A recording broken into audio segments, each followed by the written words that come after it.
اعوذ باللہ من الشیطان اللعین الرجیم بسم اللہ الرحمن الرحیم الحمد للہ وکفا وسلام علی عبادہ الذین اصطفیٰ. درود بھیجیے محمد علیہ.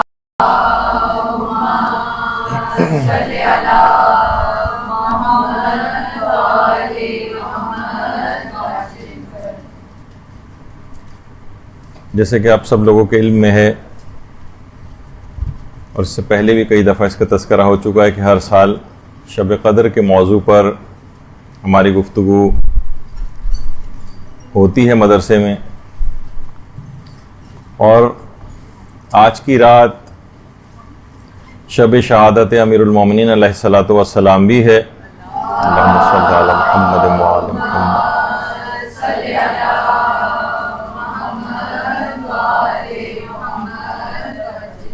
اصلاً یہ اتنی اہم ترین رات ہے کہ اس کی تیاری کافی پہلے سے شروع کر دینی چاہیے.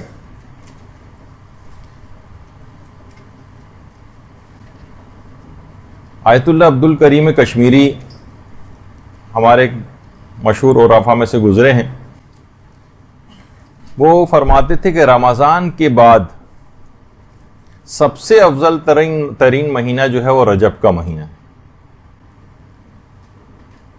اس لحاظ سے اگر شب قدر کی تیاری کے حوالے سے گفتگو کی جائے تو تقریباً مدرسے ہی کے 14-15 کے قریب لیکچرز شب قدر سے متعلق جو ہے وہ موجود ہیں.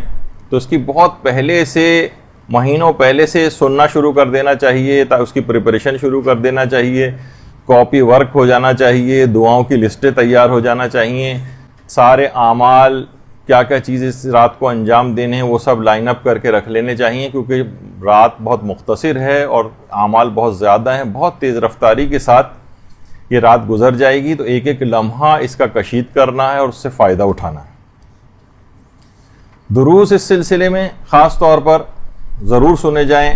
بہت پر اثر قسم کے درس ہمارے قبلہ مولانا صادق حسن صاحب قبلہ ان کے بہت ہی بہترین اس موضوع کے اوپر جو ہے دروس موجود ہیں. تو دیکھیے، ہمیشہ ایسے علماء کا انتخاب درس اخلاق کے سلسلے میں کرنا چاہیے کہ جن کا تصرف ہو، جو باقاعدہ جن کی بات کو لوگ تسلیم کریں، ان کی بات میں ایک اثر ہو. جیسے آخوند ملا حسین قلی حمدانی، 300 اولیاء اللہ کی انہوں نے تربیت کی، اور ایک ایسا عجیب درس اخلاق ہوتا تھا ان کو، اور اتنا اثر پذیری رکھتا تھا کہ باقاعدہ آیت اللہ حسن زادہ عاملی آیت اللہ محمد حسین طباطبائی سے یہ بات نقل کرتے ہیں کہ آیت اللہ طباطبائی فرماتے تھے ایک بار ایک مومن کو ہم نے بہت حواس باختہ حالت میں نکلتے دیکھا، تو اس سے پوچھا کہ کیا تمہاری حالت ہوئی، اتنی عجیب حالت کیسے ہو رہی ہے تمہاری؟ تو معلوم یہ چلا کہ وہ ملا حسین قلی حمدانی کے درس اخلاق میں شرکت کر کے باہر نکل رہا تھا.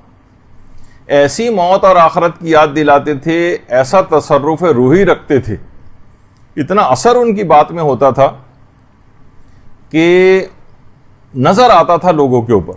تو ہمیشہ درس اخلاق وغیرہ، اسی وجہ سے ہمارے قبلہ مولانا صادق حسن جو ہیں ان کے جو دروس، یعنی باقاعدہ ہم یہاں دیکھتے تھے کہ ہمارے یہاں جب مولانا ہی پر کراچی میں ہوتے تھے تو انچولی کے اندر بھی ان کا ایک درس ہوتا تھا.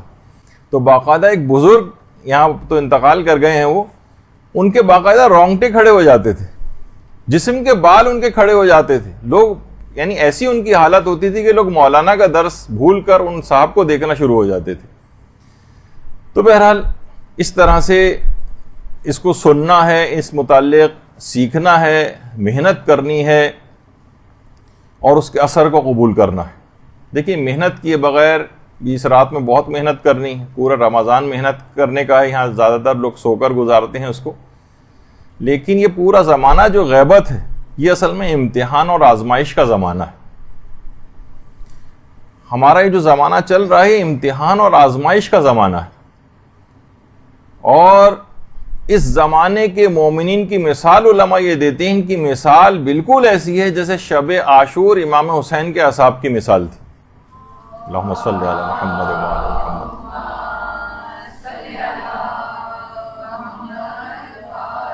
اس زمانے کو اس طرح سے گزار نہیں دینا چاہیے کہ بس ٹھیک ہے ہمارے امام غائب ہیں، جس طریقے سے بھی ہم لاؤبالی زندگی گزاریں۔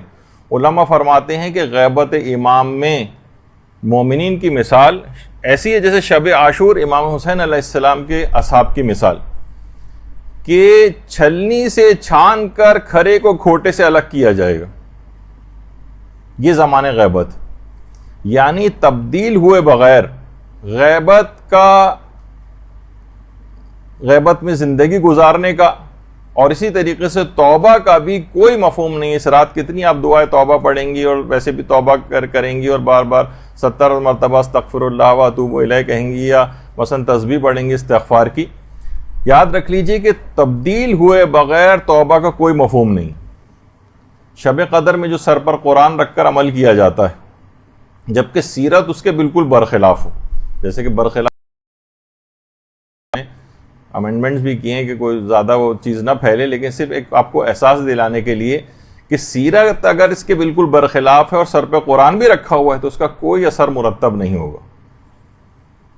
کسی نے اس متعلق کیا خوب جملہ کہا ہے کہ کربلا میں موجود ہونا کربلائی نہیں بناتا ہے، کربلا میں فقط حضور اور حاضری سے انسان کربلائی نہیں بنتا ہے، تبدیلی کا نام ہے۔ یہاں پر اتنا تبدیل ہونا پڑتا ہے کربلا میں کہ حر بننا پڑتا، تبدیلی لانا پڑتی ہے۔ اگر صرف کربلا میں موجود ہونا فقط کربلائی بناتا تو علماء فرماتے ہیں پھر تو شمر بھی کربلائی، لیکن صرف وہاں پر موجود ہونا جب تک کہ انسان اپنے اندر تبدیلی نہ لے کر آئے، تو لہٰذا سابقہ زندگی کو بالکل سے تبدیل کرنا ہے اس رات کو، تب یہ رات شب سیر و سلوک اور شب عرفان بنے گی، تبدیل ہوئے بغیر۔ ورنہ آپ دیکھیے علماء ایک چیز اور بھی بیان فرماتے ہیں کہ گناہ کے متعلق یہ بات سب سے زیادہ خطرناک ہے کہ اس کی انجام دہی کے بعد آپ توبہ کو بھی غیر اہم سمجھنے لگے۔ آج کل گناہوں سے توبہ بھی غیر اہم ہو گئی، احساس ہی نہیں کہ میں توبہ کرنی۔ تو علماء فرماتے ہیں کہ یہ سب سے زیادہ خطرناک بات، شاید گناہ سے بھی زیادہ خطرناک بات یہ ہے کہ آپ اس کے لیے توبہ کو غیر اہم سمجھنے لگے۔ لہٰذا رو رو کر توبہ کرنی ہے، خود کو بدلنے کی دعائیں کرنی ہیں، اور اس حد تک گڑ گڑا کر اور ذلیل ہو کر دعا کرنی کہ وہ قبول ہو جائے۔ یہ جملہ بھی کہا جاتا ہے نا کہ دعا جب ایڑیاں رگڑنے پر آ جائے تو قبولیت کے زمزم کو جاری ہونا ہی پڑتا ہے۔ تو آپ پوری کوشش کریں کہ اس رات کو کسی طور پر بھی ضائع نہ ہونے دیں، اور لازمی طور پر اس رات کو بخشوانے کا ایک سلسلہ اپنا شروع کر لیں، اور آئندہ زندگی میں ایک تبدیلی اپنی زندگی میں لانے کا ایک عزم کر لیں۔ ورنہ کتنی ہی شب قدر اس سے پہلے بھی آئیں اور گزر گئیں، اور آئندہ بھی آئیں گی اور گزر جائیں گی۔ صرف رٹے رٹائے چند اعمال کے علاوہ کوئی تبدیلی اگر آپ کے اندر نہیں آ رہی ہے تو شب قدر سے اس کا مطلب ہے کوئی خاطر خواہ فائدہ نہیں اٹھایا۔ دیکھیے ہر سال آتی ہے شب قدر، ختم تو نہیں ہو گئی نا۔ ایک شخص نے پوچھا تھا امام صادق سے کہ مجھے اللہم صلی علی محمد و علی محمد،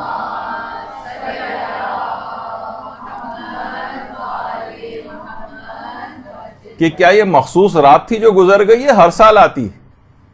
تو امام نے جواب دیا اگر شب قدر اٹھا لی جاتی تو قرآن بھی اٹھا لیا جاتا۔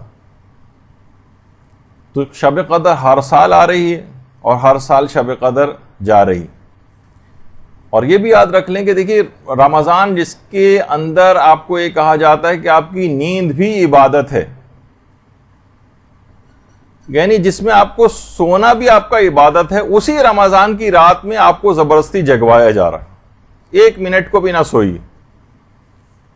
اور کتنے زیادہ اس کے ثواب اور فائدے ہیں جو پوری رات صرف جاگنے کے ہیں، جو پچھلے جو سالوں کے لیکچرز ہیں اس میں ہم تفصیل سے بتا چکے۔ تو اسی وجہ سے ابھی سے ہی، جیسے اب شب قدر آنے والی ہے، ابھی سے ہی یہ دعا مانگنا شروع کر دیں کہ جو کہ امام خمینی کو استاد جواد ملکی تبریزی کہتے تھے کہ ماہ رمضان کی مہم ترین دعاؤں میں سے دعا ہونی چاہیے کہ پروردگار ہمیں شب قدر میں عبادت کی توفیق نصیب فرمائے، کوئی ایسی مجبوری نہ آ جائے، کوئی ایسی پریشانی نہ آ جائے کہ ہم اس رات کو عبادت نہ کر سکیں، اعمال انجام نہ دے سکیں۔ مسلسل یعنی اتنی اہم ترین رات ہے کہ اس فقط اور فقط اس رات میں عبادت کی اور دعاؤں کی توفیق آپ کو نصیب رہے۔ اچھا، اب کیسے اپنی ساری دعاؤں کو قبول کروایا جائے. آیت اللہ بہجت ایک بڑی اچھا ایک طریقہ بتاتے تھے. دیکھیے بعض اوقات ہوتا ہے نا دعاؤں کے سلسلے میں بھی کہ انسان کو یہ پتہ نہیں چل پا رہا ہوتا کہ پتہ نہیں میری دعا قبول ہوگی بھی یا قبول نہیں ہوگی. آدمی تھوڑا سا پریشان ہوتا ہے کہ میری دعا قبول ہوگی پتہ نہیں قبول نہیں ہوگی. وہ فرماتے تھے ایک طریقہ ایسا ہے کہ 100% اس سے دعا قبول ہوتی ہے اور حتماً قبول ہو جاتی. وہ فرماتے تھے کہ جو بھی آپ کی حاجت ہو, آپ یہ کہیں کہ پروردگار یہ حاجت کسی بھی مومن یا مومنہ کی ہو یا اس کے مشابہ کوئی اور حاجت کسی مومن یا مومنہ کی ہو اور کوئی تنگی اور مشکل ہو تو ان سب کی دعاؤں کو قبول کر دے اور ان کی مشکلات کو دور کر دے. اپنا ذکر بھی نہ چاہے اس کے اندر نہ کریں آپ کہ یہ جو حاجت ہے یہ جس بھی مومن اور مومنہ کی ہو یا یہ مشکل جس مومن اور مومنہ کی بھی ہو تو اس کی مشکل کو دور کر دے اور اس کی حاجت کو قبول کر لے. وہ فرماتے ہیں اسی وقت ایک فرشتہ خلق ہو جاتا ہے جو فوراً یہ دعا اس شخص کے اپنے حق میں قبول کروا دیتا ہے. تو فرماتے اللہم صلی علی محمد وعلی محمد.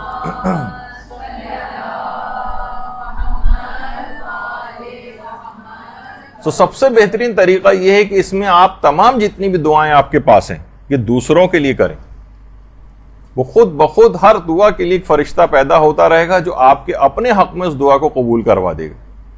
ظاہر ہے فوراً دعا کا فرشتہ خلق ہو رہا ہے تو کیسے ممکن ہے کہ اللہ نے اس کی غرض خلقت یہ رکھی ہو کہ آپ کے لیے دعا کر کے اسے قبول کروائے تو اس اپنی غرض خلقت کو پوری نہ کرے. تو یہ جو رات ہے یہ دعاؤں کی قبولیت کی رات ہے. یہ اپنی قسمت کو لکھوانے کی رات ہے. دیکھیے ہمارے پاس دعائیں کرنے کے لیے زبان تو ہے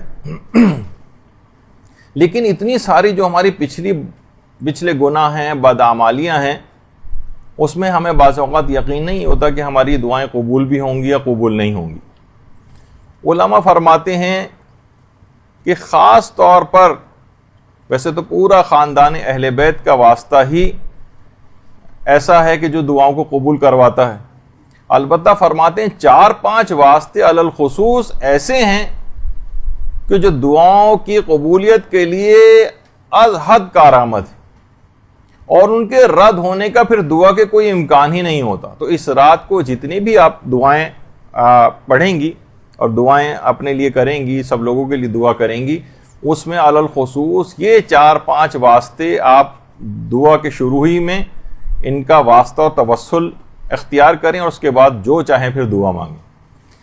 اور ویسے تو سارے ہی جب بھی یہ وجہ ہے کہ جو آپ عمل قرآن کرتی ہیں بے کا یا اللہ اور بے کا یا محمد اور بے علین اور بے فاطمہ بالحسن اور بالحسین وہ سارے واسطے ہی تو ہیں.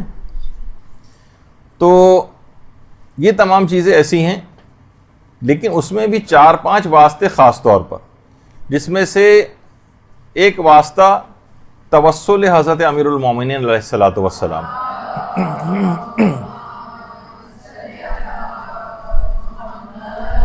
ہر شخص کے دل میں امیر المومنین کے لیے جو محبت مومن کے دل میں پائی جاتی ہے اس کا دل ان کی محبت سے لبریز ہوتا ہے اور یہی کیفیت ہمارے علماء کی بھی ہے.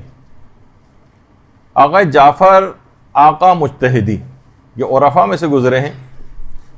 یہ آیت اللہ عبد الکریم کشمیری کے متعلق یہ بات فرماتے تھے. اس حد تک حضرت امیر المومنین سے اتنا والہانہ عشق کرتے تھے کہ جب بھی گھر میں آتے تھے حرم امیر المومنین سے تو ایسا لگتا تھا کہ گنبد حضرت امیر المومنین کے جو روضے کا ہے وہ اپنے ساتھ ہی گھر لے آئے ہیں. یہ ان کی کیفیت تھی محبت کی. اور انہی عبد الکریم کشمیری کے متعلق جو کتاب لکھی گئی روح و ریحان اس کے اندر آیت اللہ عبد الکریم کشمیری کا ایک مکاشفہ نقل ہوا ہے. مکاشفہ دیکھیے ایک ہوتا ہے کہ انسان خواب کی حالت میں کوئی چیز دیکھتا ہے اور ایک یہ ہے کہ خواب اور جاگتی آنکھوں کے درمیان میں ایک چیز ہوتی ہے جسے مکاشفہ کہتے ہیں. انہوں نے خواب میں دیکھا علامہ میر حامد حسین لکھنوی یہ انڈیا کے لکھنؤ کے انتہائی عظیم اور بزرگ علماء میں ان کا شمار رہا ہے شیعت کے. جن کو صاحب ابقات الانوار بھی کہا جاتا ہے. ابقات الانوار ان کی کتاب کا نام ہے.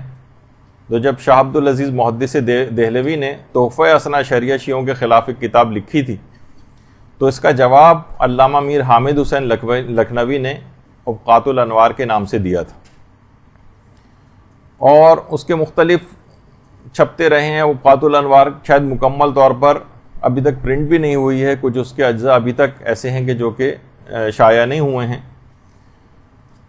اور اس حد تک علامہ میر حامد حسین لکھنوی، جن کی یہ قبر مبارک ہے، دین کی اتنی خدمت کی تھی کہ اتنا مطالعہ کرتے تھے کہ انتہائی بزرگ ہو گئے تھے، بوڑھے ہو گئے تھے، بیمار ہو گئے تھے کہ بیٹھ کر بھی نہیں پڑھ سکتے تھے، تو موٹی موٹی کتابیں اپنے سینے پر رکھ کر جو ہے وہ مطالعہ کرتے تھے. یہاں تک کہ جب انتقال ہوا ہے اور غسل خانے جب لے جائے گئے اور جب ان کو غسل دینے لگے تو دیکھا کہ سینے کے اوپر باقاعدہ ایک بہت گہرا گڑھا پڑا ہوا تھا، کتابوں کو سینے پہ رکھنے کی وجہ سے گڑھا پڑ گیا تھا باقاعدہ. تو اس حد تک اتنا کام انہوں نے کیا تھا. تو آیت اللہ عبد الکریم کشمیری فرماتے ہیں کہ میں نے عالم مکاشفہ میں دیکھا کہ علامہ میر حامد حسین لکھنوی مرحوم وہ میرے گھر میں ہی موجود ہیں، اور ان کے سینے پر سبز رنگ کا ایک کپڑا ہے جس کے اوپر ایک عبارت لکھی ہوئی ہے. اچھا، علامہ میر حامد حسین لکھنوی، ان کو صاحب ابقات الانوار، ان کی جو کتاب ہے کہ امیر المومنین کے لیے اور جو بحث امامت تھی اس کا باقاعدہ، یعنی انہوں نے ایسا معرکۃ الآراء جواب دیا ہے کہ لوگ حیران ہو جاتے ہیں اس کتاب کو پڑھ کر. کہ بعض اوقات آیت اللہ مرشن نجفی کہتے تھے کہ آیت اللہ عبد الحسین الامینی کی کتاب جو القدیر ہے وہ اس سے بھی ان معنوں میں ابقات الانوار اوپر ہے کہ علامہ امینی کے سامنے تو ابقات الانوار جیسی کتاب موجود تھی، لیکن جس وقت علامہ میر حامد حسین لکھنوی نے اس کا جواب لکھا ہے، جب وہ ابقات الانوار لکھ رہے تھے تو ان کے پاس اس طرح کی کوئی کتاب سامنے نہ تھی. اس لحاظ سے آیت اللہ مرشی نجفی اس کتاب کو آیت اللہ امینی کی کتاب القدیر سے بھی بہت سے اعتبارات سے مقدم سمجھتے تھے.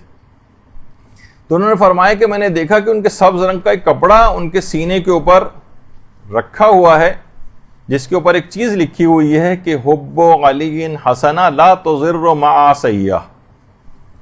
باقاعدہ اس کے اوپر ٹی وی پروگرامز بھی آتے ہیں، اور کہ علی کی محبت ایک ایسی نیکی ہے جس کے ساتھ کوئی خرابی اور بدی، جس کو کوئی نقصان نہیں پہنچا سکتی، اور بغض علی ایک ایسا سیاح اور ایک ایسی برائی ہے جس کے ساتھ کوئی نیکی فائدہ نہیں پہنچا سکتی.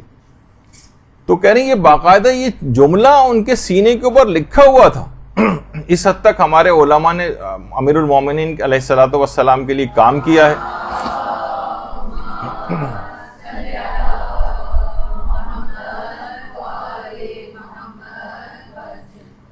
اور اس کے بعد دیکھیے ہمارے ساتھ یہی ہوتا ہے نا کہ ہم لوگ سب کے سب دعوی محبت تو کرتے ہیں، اور بغیر کچھ کیے، کوئی بھی مولا کی ایک خدمت کیے بغیر جوار معصومین میں اعلیٰ علیین میں جگہ مانگ رہے ہوتے ہیں اپنی دعاؤں میں. یہ سارے علماء جنہوں نے اپنی پوری زندگیاں اس کے اوپر لگائی ہیں، کتنا کچھ امیر المومنین کی خدمت کر کے گئے ہیں. تو کچھ سبق ان سے لینا چاہیے. کوئی کسی میں کوئی خدمت تو دین کی آپ اور ہم کر کے جائیں تاکہ کچھ سرخرو ہو سکے. تو یہی وجہ ہے کہ آیت اللہ کوہستانی جو کہ خود ایک بڑے مشہور عرفا میں سے گزرے ہیں، وہ بھی یہ بات فرماتے تھے کہ اللہ نے فقط صرف اور صرف ایک ہی علی بنایا ہے، اور الحمدللہ وہ ہمارا امام ہے. اللہم صلی علی محمد و علی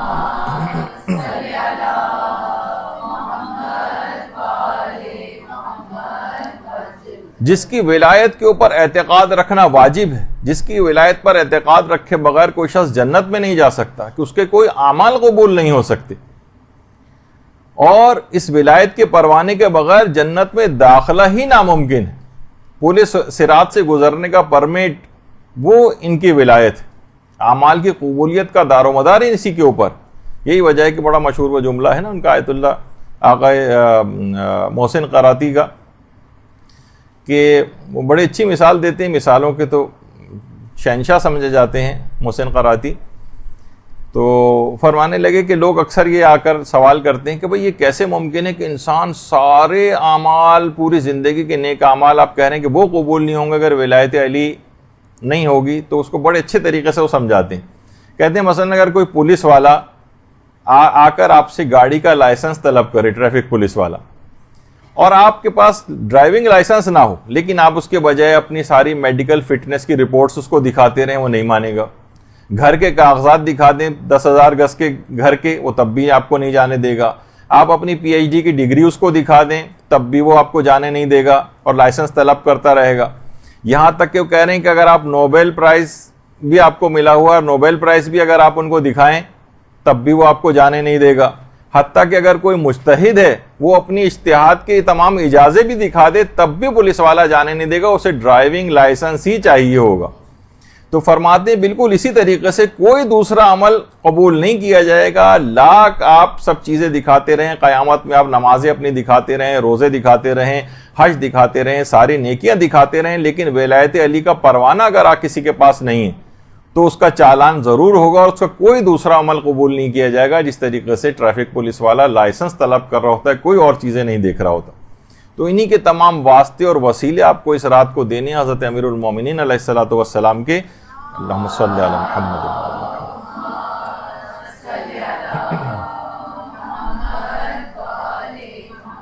اور ان کے واسطے اور وسیلے سے تو اپنے لیے تو چھوڑیں، غیروں تک کے لیے اگر ان کا واسطہ اور وسیلہ دیا جائے جو ان کو نہیں مانتے ہیں ان کے لیے بھی، تو وہ ان کے لیے بھی دعائیں قبول کر لیتے ہیں۔ ابھی جن کا ذکر ہوا صاحب الغدیر علامہ عبد الحسین الامینی، ان کے متعلق ملتا ہے، خود انہوں نے اپنا واقعہ بیان کیا کہ عراق کا اس زمانے میں جو وزیر ثقافتی امور تھا، عراق میں سنی وزراء بھی ہوتے ہیں، ظاہر مکس ٹائپ کی گورنمنٹ ہوتی ہے، وزیر ثقافتی امور جو تھا وہ غیر شیعہ مسلمان تھا، اس کی ایک ہی اولاد تھی، اتنی شدید بیمار ہو گئی کہ تمام اطباء اور ڈاکٹرز نے منع کر دیا کہ نہیں اب یہ صحیح نہیں ہو سکتا، اب اس کو مزید تکلیف نہیں دو، گھر کے کسی ایک کونے میں ڈال دو تاکہ آسانی کے ساتھ اس کا دم نکل جائے۔ ہر جگہ سے نا امید ہو گیا، کسی نے اس کو علامہ عبد الحسین الامینی کا بتایا، کہا کہ وہ اپنے آقا اور مولا کا بہت زیادہ دم بھرتا ہے اور کہتا ہے کہ یعنی کسی کو ان سے برتر نہیں سمجھتا ہے، اور پوری دنیا کے کنگال ڈالا ہے، ان کی ولایت کے لیے اور کتاب لکھی الغدیر کے نام سے۔ تو باقاعدہ اس وزیر ثقافتی امور نے پوری ایک خط لکھا علامہ عبد الحسین الامینی کو، اور اس کے اندر یہی بات تمام اپنے بیٹے کی لکھی، اور لکھا کہ آقا امینی میرا بیٹا مر رہا ہے، طبیبوں نے ہاتھ اٹھا لیا ہے، کیا آپ اپنے مولا سے شفا دلوا سکتے ہیں؟ بس ایک مختصر سا خط اس نے لکھا۔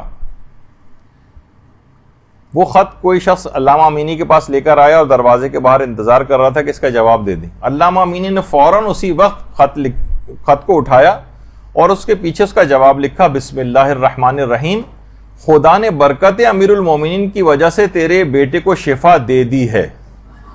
اللہم صلی علی محمد وعلی محمد۔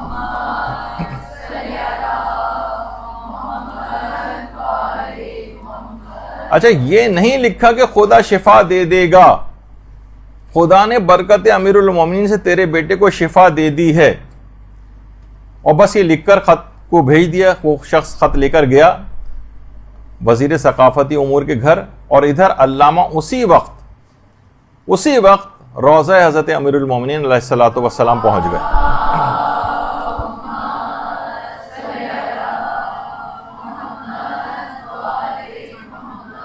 اور ذریعے امیر المومنین کے سامنے آ کر ایک جملہ کہا کہ مولا ایک حوالہ بھیج دیا ہے، خلاصہ بس یہ ہے کہ عزت رکھ لیجئے گا۔ اچھا، ادھر وزیر ثقافتی امور کو وہ خط ملا، اس نے پڑھ کر بھاگتا ہوا اپنے بچے کے کمرے میں گیا، دیکھا کہ وہ بستر مرگ پر لیٹا ہوا بچہ حشاش بشاش بستر کے اوپر بیٹھا ہوا ہے۔ اللہم صلی علی محمد۔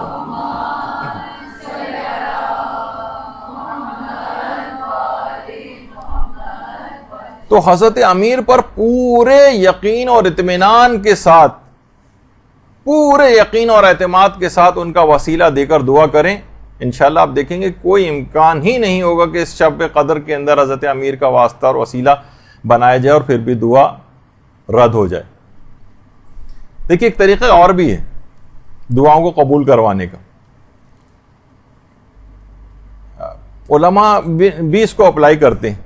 جس زمانے میں یہ ہمارا نیا مدرسہ بنا نہیں تھا اور ہم کرائے پہ قریب ہی میں ایک چھوٹی اس لحاظ سے جو اتنا اس میں اتنی سہولیات نہیں تھیں مدرسہ تھا, تو علامہ عقیل القربی صاحب ایک دفعہ یہاں تشریف لائے تھے. تو علماء کا بھی ایک طریقہ کار رہا ہے کہ ہمیشہ انتہائی پر یقین انداز میں دعا کرتے ہیں. اس وقت امکان بھی نہیں تھا کہ اس سے بہتر جگہ بھی ہم کو مل جائے گی, تو ہم نے اس وقت ان سے کہا تھا کہ آپ دعا کریں کہ کوئی مدرسے کا صحیح انتظام ہو جائے. تو انہوں نے کہا انشاءاللہ اسی سال مدرسے کا, آپ کا بہترین مدرسے کا انتظام ہو جائے پورے یقین کے ساتھ. یہ واقعتاً ایسا ہے کہ اللہ پر بھروسہ کرتے ہوئے انسان دعائیہ کلمہ دوسرے کے لیے نکال دے. میں نے ذاتی طور پر اس قسم کی جب یہ چیز ان سے سیکھی تو ذاتی طور پر اس کا تجربہ کر کے دیکھا کہ کوئی بھی آقا آپ سے کہے کہ دعا کر دیجئے فلاں بیٹی کی شادی ہو جائے, کچھ ہو جائے, آپ کہیں گے انشاءاللہ چند مہینوں کے اندر ہی بہترین رشتہ آئے, اور واقعتاً آ جاتا ہے کیونکہ آپ اللہ پر اعتماد کرتے ہوئے ایک دفعہ کہہ دیجئے. اسی طریقے سے حضرت امیر المومنین کا واسطہ اور وسیلہ دے کے نکال دیں منہ سے وہ بات, شک و شبے والی بات نہ رکھیں, پورے اعتماد کے ساتھ انشاءاللہ بس بہت ہی جلد یہ والا مسئلہ حل ہو جائے گا, انشاءاللہ اسی سال دیکھیے یہ ہو جائے گا, انشاءاللہ سارا قرض آپ دیکھیے گا چند مہینوں میں ادا ہو جائے گا, اور غیبی اسباب مہیا ہو جاتے ہیں, پروردگار کی مدد آتی ہے, اس کے لیے تو منٹوں اور سیکنڈز کا بھی کام نہیں ہے. تو بس ایک دفعہ آپ کا پر یقین طریقے سے آپ اس وسیلے کو استعمال کریں. تو جب ہی کہا جاتا ہے, یہ جملہ ہے باقاعدہ علماء فرماتے ہیں کہ اصل استجابت دعا اعتقاد ہے. جتنا آپ کا اعتقاد مضبوط ہوگا دعا پر, اتنا ہی زیادہ دعا کی قبولیت بڑھتی چلی جائے گی. شک و شبے کے اندر دعا کرنا, وسیلہ بھی لگا رہے ہیں اور اس کے باوجود بھی آپ جو ہے شک و شبے کا شکار ہیں کہ امیر المومنین کا واسطہ اور وسیلہ دے دیا پھر بھی شاید دعا قبول نہ ہو, تو اس کا مطلب ہے آپ کے اعتقاد کے اندر کمزوری, ضعف پایا جاتا ہے. شک و شبے کو بالکل ہٹا دیجئے اور اس کے بعد دعا کریں کہ بس پروردگار میں نے ان ہستیوں کا وسیلہ اور واسطہ دیا ہے, امکان ہی نہیں کہ میری دعا رد ہو جائے. پھر دیکھیے کیسی دعا قبول ہوتی ہے. تو ایک تو حضرت امیر کا واسطہ تمام دعاؤں کے سلسلے میں. دوسرا واسطہ حضرت امام حسین علیہ الصلوۃ والسلام.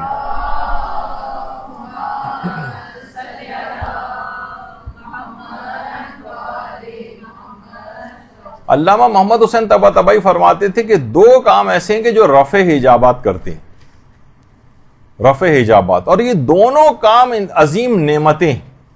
فرماتے ہیں ایک تو محبت اور توجہ کے ساتھ تلاوت قرآن کرنا, یہ حجابات کو دور کرنے والی چیز ہے. حجابات جتنے آپ کے اور پروردگار کے درمیان پردے پڑے ہوئے ہیں نا, اگر انسان بہت خشوع و خضوع کے ساتھ تلاوت کرے تو یہ حجابات کو برطرف کرتی ہے, اور خود بہت بڑا وسیلہ ہے قرآن دعاؤں کی قبولیت کے لیے. اور دوسرا فرماتے تھے کہ توسل حضرت ابا عبداللہ الحسین علیہ الصلوۃ والسلام,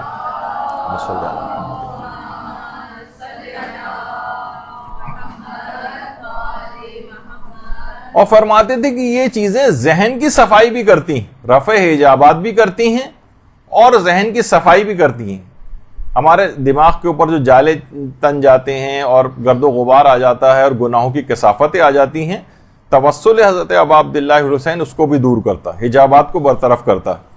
یہی وجہ ہے کہ آیت اللہ علی آقا قاضی فرماتے تھے کہ میں اگر کسی بھی مقام پر آج تک جو پہنچا ہوں تو دو چیزوں کی وجہ سے پہنچا ہوں, ایک تو قرآن کریم کی وجہ سے اور زیارت حضرت سید الشہداء کی وجہ سے. یعنی جتنے بڑے بڑے مقامات کو علماء نے حاصل کیا ہے ان میں دو چیزیں علی الخصوص ہیں, قرآن کریم کی زیارت اور زیارت سید الشہداء. تو ان کا واسطہ اور وسیلہ جب بھی دیا جائے. اور اسی طریقے سے آیت اللہ طباطبائی بھی یہ بات فرماتے تھے کہ جو بھی معنوی اور روحانی حوالے سے کسی مقام پر پہنچا ہے تو وہ امام حسین کی زیارت یا ان کے توسل کے نتیجے میں پہنچا ہے. یعنی ایک دفعہ ان کا توسل اختیار کر کے دیکھے, بڑے بڑے معنوی مقامات کے اوپر انسان پہنچ جاتا ہے. روزانہ کی دعاؤں میں بھی امام حسین کو اپنا واسطہ اور وسیلہ قرار دیں. ایک ہوتا ہے نماز کے بعد ہم رٹے رٹائے انداز سے دعائیں کرنا شروع کر دیتے ہیں, ہمیشہ واسطے اور وسیلوں کا ذکر پہلے کریں, ان کا پروردگار عالم کو واسطہ دیں ان کے حوالے سے, پھر اس کے بعد دعا کو کے سلسلے کو آگے بڑھائیں. اور یہی وجہ ہے کہ ہمارے ایک بہت مشہور عالم گزرے شیخ عبداللہ البحرانی, جو کہ صاحب عوالم کہلاتے ہیں, بہت مشہور ان کی کتاب ہے العوالم العلوم. وہ فرماتے ہیں کہ یہ جو آیت ہے نا کہ یا ایتھا النفس المطمئنہ ارجعی الی ربک راضیۃ مرضیہ، کہہ رہے ہیں یہ والی جو آیت ہے یہ فقط اور فقط امام حسین علیہ السلام کے لیے، فقط ان کے لیے۔ وہ فرماتے ہیں اس آیت کے ذریعے اپنی نماز کو امام حسین کی نماز سے متصل کر سکتے ہیں آپ۔ بڑی اہم بات بتائی، کہتے ہیں یہ والی جو آیت ہے، اس آیت کو آپ امام حسین جب اس نماز پڑھنے لگیں اور اس آیت کی آپ تلاوت کریں شروع میں، نماز کے شروع ہونے سے پہلے، تو اگر آپ نے آیت تلاوت کی تو آپ کی نماز امام حسین کی نماز سے متصل ہو جائے گی۔ اور اللہم صلی علی محمد و علی محمد،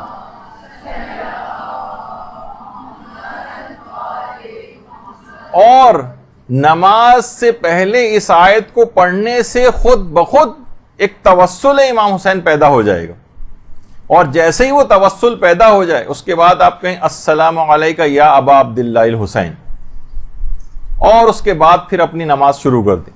یا مثلا یہ دعاؤں کے لیے بھی اس آیت کو پڑھیں، اور اس آیت کو پڑھنے کے بعد امام کو سلام کریں، خود بخود امام سے توسل پیدا ہو جائے گا، اور وہ دعا کا کوئی امکان نہیں رہے گا کہ وہ دعا رد ہو جائے، اور وہ نماز جس سے پہلے یہ آیت پڑھی جائے گی خود بخود امام حسین کی نماز سے متصل ہو جائے گی۔ تو خود سوچ سکتے ہیں کہ اس کے عدم قبولیت کا کوئی امکان ہی باقی نہیں رہے گا۔ تو دیکھیے شب قدر میں بھی آپ کو مغربین کی نماز پڑھنی ہے، اور 2 رکعت نماز شب قدر بھی پڑھنی ہے آج ہی رات، تو اس توسل کو آپ ضرور اختیار کریں، کیونکہ امام حسین اپنے خون سے اس دین کی آبیاری کر چکے ہیں۔ خود علماء فرماتے ہیں کہ اگر کوئی امام حسین سے پوچھے کہ مولا آپ کی زندگی میں سب سے زیادہ خوشی کا موقع کون سا تھا، کہ بلکہ علماء فرماتے ہیں کہ اگر کوئی پوچھا جائے کہ امام حسین کی زندگی میں سب سے خوشی کا موقع کون سا تھا جب آپ کا نشاط عروج پر تھا، تو علماء فرماتے ہیں یقیناً وہ آپ کی مقتل گاہ تھی۔ مقتل گاہ امام حسین وہ امام حسین کی زندگی کا سب سے نشاط کا لمحہ تھا، جہاں آپ نے کل باطن کا مشاہدہ کیا تھا، اور وہ مخلصانہ فریاد بھی بلند کی تھی، رضن بقضائک و تسلیما لامرک۔ اس قدر امام حسین اپنی مقتل گاہ میں توحید میں اس قدر ڈوب گئے تھے کہ ایک موقع پر جب شمر ملعون بھی آپ کے اوپر سوار ہو گیا تھا تو آپ نے توجہ نہیں کی تھی، اور ایک خاص کیفیت، دیکھیے خاص کیفیت ہوتی ہے نا انسان کے اوپر، مثلا کوئی خانہ کعبہ پہلی دفعہ جائے اور کعبے کی طرف نگاہ، اس کے سامنے سے 10 لوگ بھی گزر جائیں اور بعد میں اگر شکایت کریں کہ یار ہم نے آپ کو سلام کیا تھا آپ نے جواب ہی نہیں دیا، تو آپ قسم کھانے کو تیار ہو جاتے ہیں کہ میں نے آپ کو دیکھا ہی نہیں تھا، میں نے آپ کی آواز ہی نہیں سنی تھی۔ تو بالکل یہی بات امام کے ساتھ تھی کہ امام اس قدر ایسی کیفیت کے اندر آ گئے تھے کہ حضرت ابا عبداللہ الحسین نے اپنے جب محسوس ہی نہیں کیا کہ سینے کے اوپر وہ چڑھ کر بیٹھ گیا، اور جب توجہ کی تو دیکھا شمر ملعون سینے کے اوپر سوار ہے۔ اس طرح اتنا توحید کے اندر ڈوب گئے تھے، تو اپنی اس نماز کو، اپنی ان تمام دعاؤں کو امام حسین علیہ الصلوۃ والسلام کے توسل سے شرف قبولیت جو ہے وہ بخشوائیں۔ ان کا واسطہ اور وسیلے کا طریقہ ابھی آپ کے سامنے ذکر ہوا۔ تیسرا وسیلہ علماء کہتے ہیں کہ جب یہ رات شب سیر و سلوک و عرفان بنے گی اور تمام آپ کی دعاؤں کو قبول کروائے گی، جب آپ وسیلہ حضرت فاطمہ الزہرا سلام اللہ علیہا دیں گے۔ صلی علی محمد و علی محمد۔ آپ ہی حقیقت شب قدر بھی ہیں، آپ ہی کا وسیلہ اور توسل دعاؤں کو قبول کرواتا ہے۔ باقاعدہ جو کتاب لکھی گئی ہے نوردبان آسمان کے نام سے، اس میں آیت اللہ سید رضا بہاؤالدینی وہ یہ فرماتے ہیں کہ ہم یہ بات جانتے ہیں کہ جس درخواست پر بھی حضرت زہرا کے دستخط ہو جائیں اس پر گویا رسول اور ائمہ کے دستخط بھی ہو گئے۔ یہ سمجھ جائیے کہ اس پر رسول اور ائمہ نے بھی دستخط کر دی۔ جس دعاؤں کی درخواست پر حضرت زہرا نے دستخط فرما دیے، بس خود بخود پیغمبر اسلام اور تمام معصومین کی دستخط بھی اس پر ہو جاتے ہیں، اور فرماتے ہیں یہ ایسی بات ہے جس میں کوئی کلام نہیں، کوئی کلام نہیں، کوئی دوسری بات نہیں۔ اور یہی وجہ ہے کہ ہمارے علماء خاص طور پر جو آیت اللہ وحید خراسانی ہیں باقاعدہ فرماتے ہیں کہ جو شخص بھی یہ چاہتا ہے کہ روز قیامت حضرت زہرا سلام اللہ علیہ کے والد کی شفاعت اسے حاصل ہو اور جان کنی کے وقت ان کے شوہر امیر المومنین علیہ السلام کا دیدار ہو اور صدیقہ کبریٰ سلام اللہ علیہ کی دعا شامل حال ہو اس قبر کی تنہائی اور وحشت میں جہاں اس کے علاوہ کوئی امید نہیں، تو اسے چاہیے کہ جہاں تک ممکن ہو بنت رسول کی شایان شان عزاداری کو برپا کرے، اس امید سے کہ وہ ان کے فرزندوں کے دلوں کے زخموں کے لیے مرہم ہو۔ تو آپ نے فرمایا کہ یہ جلوس اور مجالس عزا اس آیت قل لا اسألکم علیہ اجرا الا المودۃ فی القربى کا مصداق ہے۔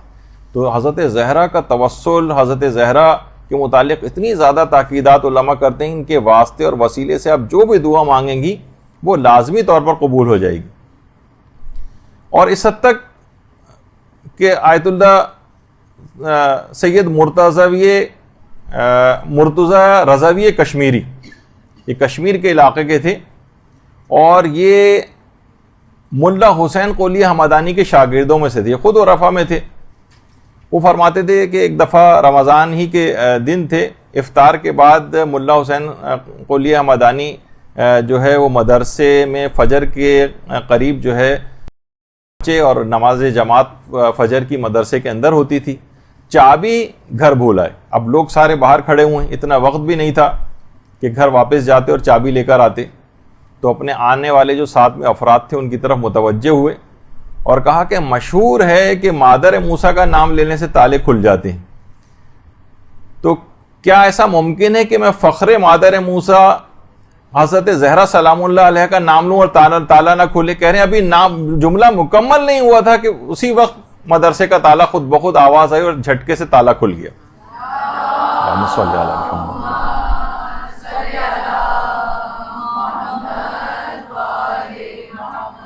تو اس شب قدر میں ہماری قسمتوں کے بند تالے حضرت زہرا کے توسل سے نہایت آسانی کے ساتھ کھل سکتے ہیں۔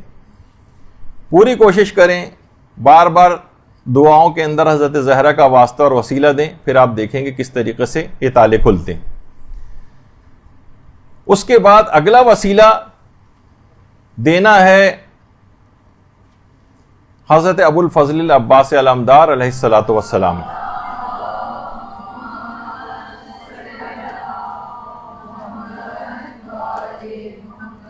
واقعی یہ صلوات رمضان والی صلوات لگ رہی ہے۔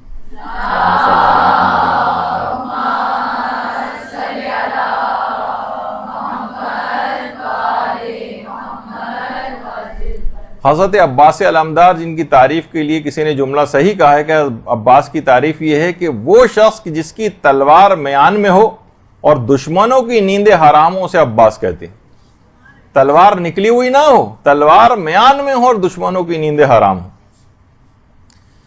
تو ہمارے علماء میں آیت اللہ علی آقا قاضی، جن کا بار بار اکثر تذکرہ آتا ہے، اور ظاہر اخلاق کی گفتگو ہو رہی ہے تو علماء اخلاق کا تذکرہ کیوں نہیں آئے گا؟ وہ یہ فرماتے ہیں کہ جس زمانے میں ان کے جوانی کا دور تھا، یہ آیت اللہ علی آقا قاضی کی جوانی کی تصویر، فرماتے ہیں کہ میں اس وقت حرم حضرت ابو الفضل العباس میں نماز کے لیے تیاری کر رہا تھا، اور نماز میں نیت باندھنے ہی والا تھا کہ ایک دیوانہ سا شخص میرے پاس آیا اور اچانک سے آ کر ہنس کے مجھ سے کہنے لگا بغیر وضو کے نماز نہیں ہوتی، وضو تو کر کے آ جاؤ۔ کہہ رہے میں حیران اور پریشان رہ گیا۔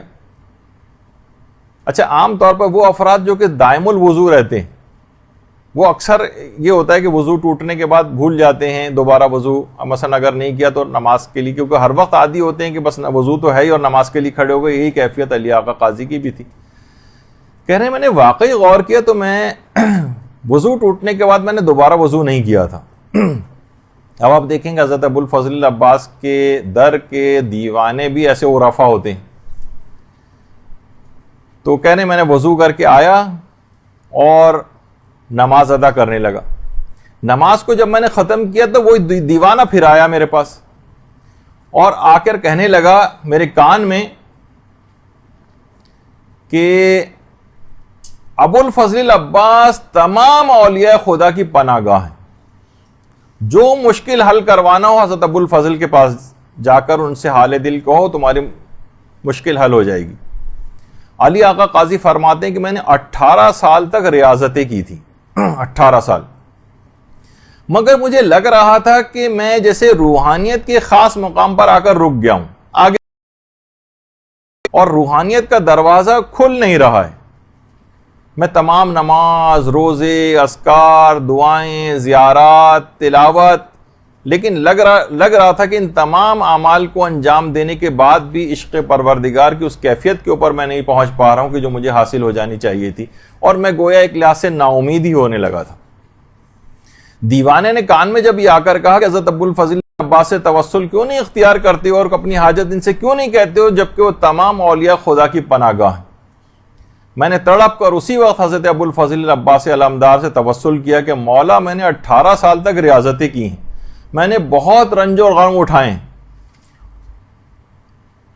میری آپ اس دعا کو قبول فرما لیں کہ حجابات برطرف ہو جائیں اور میں پروردگار کی طرف بلند ہو جاؤں۔ کہنے ادھر میں نے حضرت ابو الفضل عباس سے توسل کیا، ادھر گویا دل کے حجابات برطرف ہونے لگے۔ اچانک سے میں نے دیکھا کہ جہان کے تمام ذرات کے اندر خدا کے نور کا ظہور ہو رہا ہے۔ اسی وقت سے کہنے میں نے جس طرف نگاہ اٹھا کر دیکھتا تھا ہر جگہ مجھے لا الہ الا اللہ کی تجلی نظر آنے لگی، اور دیکھا کہ کائنات کے ذرے ذرے سے نور الہی اٹھ رہا ہے، اور اللہ نور السماوات والارض، اس کی گویا ایک لحاظ سے تفسیر میری آنکھوں کے سامنے جو ہے وہ آنے لگی۔ لیکن یہ عارضی کیفیت تھی، یہ چیزیں مجھے نظر آنی بند ہو گئیں۔ اس کے بعد میں گھر آیا تو زوجہ نے مجھ کو چائے وغیرہ دی، چائے پی، تھوڑی دیر کے بعد میری وہی عرفانی کیفیت پھر دوبارہ آنے لگی۔ پھر میں گھر کی چھت پر گیا تو وہاں پہ بھی میں نے دیکھا کہ ذرے ذرے سے تجلی پروردگار کا ظہور ہو رہا ہے۔ دیکھیے اللہم صلی علی محمد وعلی محمد۔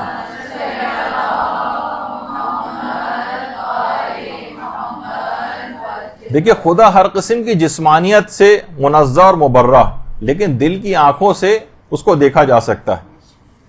تو فرماتے ہیں کئی مرتبہ ایسی کیفیات ہوئی کہ میں آسمانوں کے اوپر نگاہ کرتا تھا، ہر جگہ کے اوپر نگاہ کرتا تھا، ہر جگہ مجھے تجلی پروردگار اور گویا اس کا نور بکھرا ہوا نظر آتا تھا، یہاں تک کہ میری کیفیت مستقل ہو گئی۔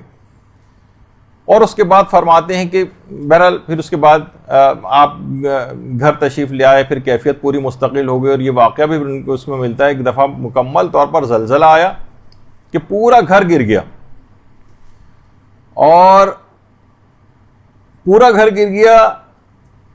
سارے طالب علم جو گھر میں درس دیتے تھے سارے طالب علم اٹھ کر بھاگے، لیکن آیت اللہ علی آقا قاضی اپنی کرسی پر اسی طریقے سے بیٹھے رہے کہ جب حفاظت کرنے والا پروردگار ہے، اور یہ بات کہتے تھے کہ تم دعوی توحید کرتے ہو لیکن پھر بھی مغلوب اور پریشان ہو جاتے ہو۔ لوگ ہوتا ہے نا کہ فوراً مغلوب اور پریشان ہو جاتے، ذرا سی کوئی نامساعد حالات آئے، کچھ آئے، فوراً مغلوب اور پریشان ہو گئے اس سے۔ اور ان کے شاگرد بھی کہتے ہیں کہ ایک دفعہ ہم مسجد سہلا کے اندر بیٹھے ہوئے درس دے رہے تھے ہمیں، تو ایک بڑا سا سانپ نکل کر آ گیا، سارے طالب علم ڈر کر بھاگے سانپ سے، لیکن علی آقا قاضی وہیں پر بیٹھے رہے اور کہا مت باذن اللہ، اللہ کے حکم سے مر جا، اور اسی وقت سانپ بے حس و حرکت ہو گیا۔ اور اس کے بعد درس دینا شروع ہو گئے، سارے طالب علم دوبارہ بیٹھ کے درس شروع ہو گیا، بار بار پلٹ کر دیکھتے بھی جا رہے تھے، لوگ پریشان تھے، یہاں تک کہ درس ختم ہوا، علی آقا قاضی اٹھ کر گئے تو طالب علم باقاعدہ ایک لکڑی وغیرہ لے کر آئے، اور اس کے بعد سانپ کو ہلا جلا کر دیکھتے رہے کہیں زندہ تو نہیں، لیکن وہ واقعی مر چکا تھا۔ تو حضرت عباس علیہ الصلوۃ والسلام کے توسل سے علماء نے کتنے بڑے بڑے مقامات کو حاصل کیا ہے۔ علی آقا قاضی کے متعلق جو بھی آپ باتیں سن رہی ہیں، آپ اس سے پہلے بھی ان کا کتنا تذکرہ آیا اور کتنی ان کی کراماتیں آئیں، ذکر ہو چکی ہیں، تو آپ کے دماغ میں آتا ہے نا کہ کیسے اس مقام کو حاصل کیا۔ تو دیکھیں آپ نے کہ حضرت عباس کے توسل سے اگر کوئی بھی دعا مانگی جائے تو اس کی کتنی اثر پذیری، بس تڑپ کے مانگی جائے، پورے اعتقاد کے ساتھ مانگی جائے، تاکہ عدم قبولیت کا کوئی امکان ہی باقی نہ رہے۔ اور یہی وجہ ہے کہ آپ کے انتقال کے بعد، آیت اللہ علی آقا قاضی کے انتقال کے بعد، جو بڑے بڑے علماء اور عرفاء تھے، ان میں سے یعنی بات مشہور ہے کہ انہوں نے عالم خواب میں یہ عالم مکاشفہ میں برزخی زندگی میں یہ بات چیز دیکھی کہ برزخی زندگی میں آیت اللہ علی آقا قاضی کو انسان کامل کا درجہ دیا گیا ہے. دیکھیے پیغمبر اسلام اور اہل بیت تو کامل ترین مصداق ہیں اس جملے کا، اس لفظ کا، انسان کامل. لیکن غیر معصوموں میں اور علماء کے اندر یہ بہت بڑا مقام ہے جو برزخی زندگی میں انسان کامل کا آیت اللہ علی آقا قاضی کو حاصل. دیکھیے علی آقا قاضی نجف اشرف میں وادی السلام میں مدفون ہے. دیکھیے جو نجف کی سرزمین ہے اس کے متعلق علماء یہ بات کہتے ہیں کہ یہاں پر 360 انبیاء کی قبریں ہیں نجف میں، 360، اور کربلا میں 260 انبیاء کی قبریں، اور حضرت آدم حضرت نوح کی قبر تو ذریعہ امیر المومنین کے اندر ہی ہے. ایک عالم مرحوم آقا سید ہاشم رضوی ہندی انڈیا کے ایک عالم دین تھے، خود علی آقا قاضی کی خدمت میں بہت عرصے تک فیض اٹھایا اور 94 برس کی عمر میں انتقال کیا قوم میں.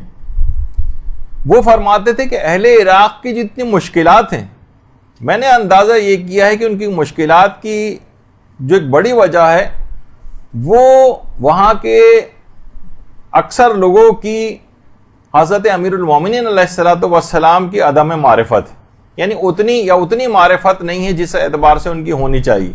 اور دوسری فرماتے تھے کہ اولیاء خدا میں سے حضرت آیت اللہ علی آقا قاضی، ان کے متعلق اہل عراق کی جو کم علمی ہے یا بے بصیرتی ہے یا یہ کہا جائے کہ کم معرفت ہے، یہ بھی اہل عراق کی مشکلات کا ایک بڑا سبب ہے. یعنی آغا ہندی یہ جملے فرماتے تھے کہ امیر المومنین کا بھی جو مقام اور مرتبہ ہے اس کے مطابق ان لوگوں کے اندر وہ معرفت نہیں پائی جاتی ہے. اور اسی طریقے سے آیت اللہ علی آقا قاضی دیکھیں اتنا بڑا شخصیت کیا ہے، لیکن آپ دیکھیں کہ بہرحال ان کا مقبرہ قبر وغیرہ لگتا ہے کہ جیسے ان کو کوئی خاطر خواہ، بلکہ کتنے لوگ افراد یہاں سے قافلوں کے قافلے جاتے ہیں اور وادی السلام کے اندر بھی جاتے ہیں، لیکن کبھی کوئی آیت اللہ علی آقا قاضی کی شیعہ کاروانوں میں سے بھی شاید ہی کبھی کوئی گیا ہو.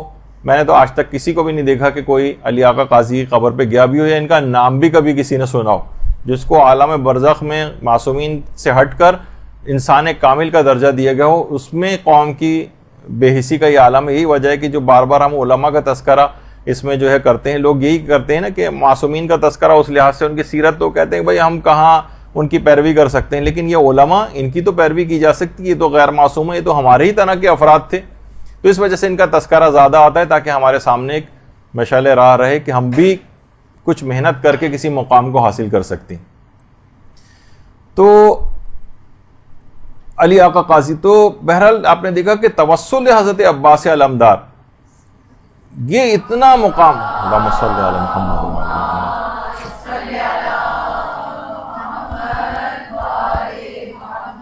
کتنا بڑا مقام دلوا گیا علی آقا قاضی کو.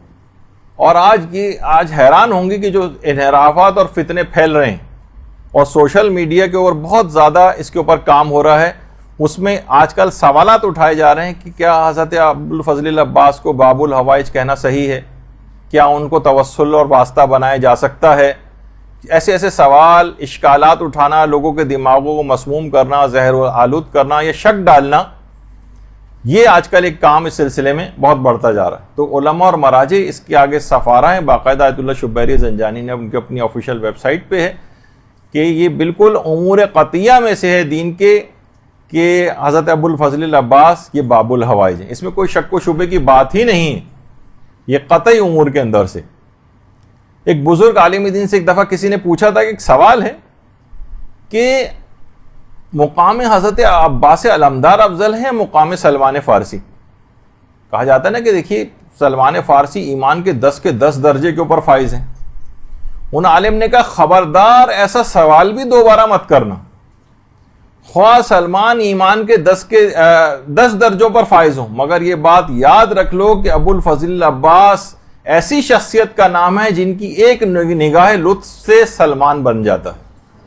اللہم صلی علی محمد.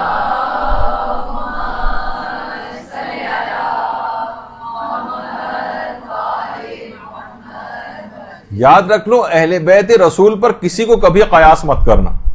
اور اس وقت حضرت عباس تمام اولیاء خدا کی پناہ گاہ ہیں. تو بہرحال اتنا بڑا مقام حضرت عباس کا کہ علماء کہتے ہیں کہ امام حسین کا ایک جملہ ان کے اس مقام کو بیان کرنے کے لیے کافی ہے کہ امام فرماتے تھے حضرت عباس کے لیے، امام حسین جو جملہ ارشاد فرما رہے ہیں کہ میرے ماں باپ آپ پر قربان ہوں. کتنا بڑا مقام اور مرتبہ ہے. یہ مذاق جملہ نہیں ہے، یہ کوئی کمتر جملہ نہیں. حضرت عباس کی مقام اور فضیلت کو بیان کرنے کے لیے بہت کافی کہ امام حسین جیسا امام وقت کہے کہ میرے ماں باپ آپ پر قربان. تو یہ 3 توسل ہوئے یا 4 توسل. اس کے بعد ایک توسل اور ہے جو ہمارے زمانے کے امام کا توسل ہے.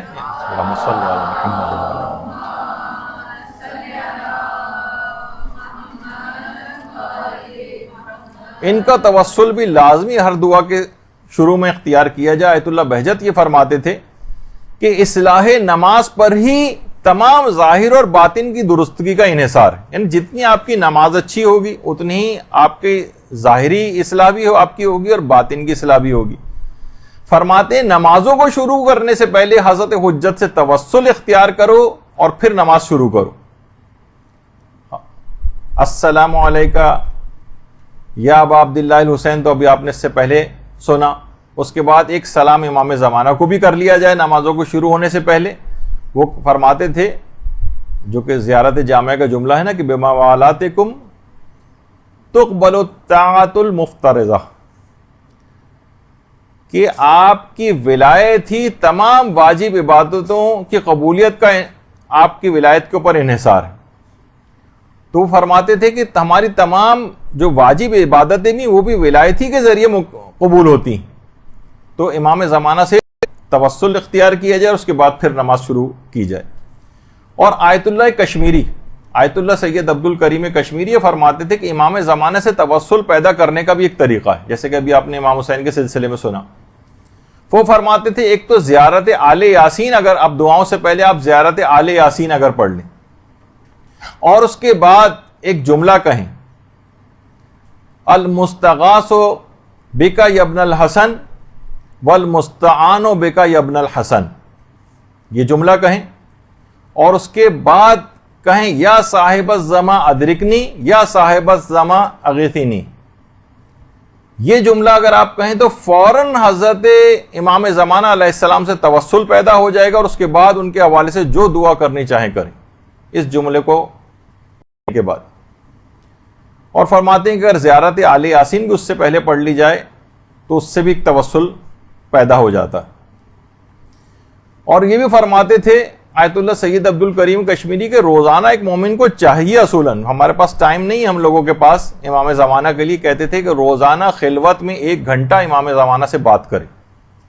ان کے لیے ان کے بات کرنے سے مراد یہ ہے کہ ان زیارات پڑھے، ان کے لیے ان کی جو دعائیں ہیں وہ پڑھے، اپنی دعاؤں کے اندر بار بار ان کو وسیلہ قرار دے. 1 گھنٹہ خلوت میں امام زمانہ کے ساتھ ایک مومن. لیکن ہمیں بہت عجیب سا لگتا ہے، ہمارے پاس تو 5 منٹ بھی نہیں ہے امام زمانہ کے لیے، اپنی گفتگو میں ہم امام زمانہ کا تذکرہ نہیں کرتے. تو یہاں تک فرماتے تھے. تو اور بعض علماء تو یہ فرماتے ہیں کہ شب قدر میں اپنی تمام دعاؤں کو اگر انسان بھول جائے اور فقط صرف ایک دعا حضرت حجت کے ظہور کی دعا اگر وہ شخص کر لے تو یہ اس کے تمام مسائل کے حل کے لیے کافی. کوئی اور دعا نہ کرے، نہ اپنے لیے نہ کسی اور کے لیے مثلا، اور فقط حضرت حجت کی دعا کے لیے دعا ان کے ظہور ہو جائے، ان کا ظہور ہو جائے، بار بار اس کی تکرار کرتا رہے تو تمام دنیا کے مسائل کے حل کے لیے اس کی یہ دعا کافی. تو یہی وجہ ہے کہ آیت اللہ عبد الکریم کشمیری یہ بات بھی جملہ ارشاد فرماتے تھے کہ جمعے کے دن عصر کا جو وقت ہے اور ہفتے کی جو شب ہے وہ فرماتے تھے کہ یہ بہت غمگین وقت ہوتا ہے. جمعے کے دن عصر کا وقت اور ہفتے کی شب کا جو وقت ہے وہ فرماتے ہیں بہت غمگین وقت ہے کہ تمام شیعوں کے اعمال ان اوقات میں امام زمانہ کے حضور پیش کیے جاتے ہیں اور ان کے اعمال کو دیکھ کر جو برے اعمال ہوتے ہیں امام افسردہ اور غمگین ہو جاتے ہیں. لہٰذا یہ وقت ہی بہت غمگین ہے. زیادہ تر افراد جو شیعوں کے اندر ہیں وہ اس قسم کے اعمال انجام دیتے ہیں کہ امام اکثر و بیشتر ان کے اعمال کو دیکھ کر غمگین اور رنجیدہ ہوتے ہیں کہ وہ وقت ہی تقریباً غمزدگی کا ہو گیا ہے. تو بہرحال اس شب کو خاص طور پر واسطہ اور وسیلہ تو امام کو قرار دینا ہے، لیکن ایک کام اور بھی کرنا ہے، اور وہ ہے امام زمانہ علیہ السلام کے لیے صدقہ دینا. اللہم صلی علی محمد وعلی محمد.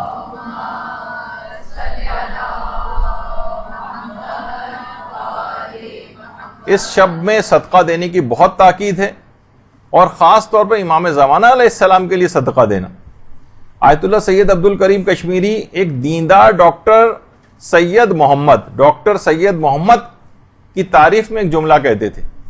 دیکھیں انشاءاللہ ہمارا ایک ارادہ یہ بھی ہے کہ پورا ایک درس اس موضوع کے اوپر بھی لیا جائے. عام طور پہ لوگ سمجھتے ہیں دیکھیے بہت بڑے بڑے علماء اور عرفاء کی باتیں وہی یہ سب لوگ کام کر سکتے تھے، ہم کیا کر سکتے ہیں. ائمہ کی باتیں ہوں تو لوگ اس سے بھی مایوسی کا شکار ہوتے ہیں کہ وہی کر سکتے تھے، ہمارے بس کی بات نہیں. عام افراد نے کون کون سے ایسے کام کیے کہ چھوٹے چھوٹے کاموں کے ذریعے اس کام کو انہوں نے پکڑ لیا اور بڑے بڑے مقامات کو حاصل کیا. آپ کے سامنے ان سب افراد کی مثالیں. ہم آپ میں سے ہی چھوٹے چھوٹے کاموں سے بڑے بڑے مقامات کو انہوں نے حاصل کیا، لیکن کوئی ایک کام پر فریضے کے طور پر انہوں نے پکڑ لیا. تو فرماتے تھے کہ ڈاکٹر سید محمد جو تھے ان کے متعلق عبد الکریم کشمیری جیسا عارف نقل کر رہا ہے کہ ان کی تعریف میں کہ ان کا ایک عمل ایسا تھا کہ امام زمانہ کا جو ایک لقب مہدی ہے اس کے اعداد 59 ہیں، 59. وہ فرماتے تھے کہ وہ 59 تومان اس زمانے میں 59 تومان روزانہ امام زمانہ کے ہر عدد کے لیے ان کے لقب کے 1 تومان صدقہ کرتے تھے. یعنی 59 ان کے مہدی کے جتنے بھی اعداد بنتے ہیں اس کے لیے.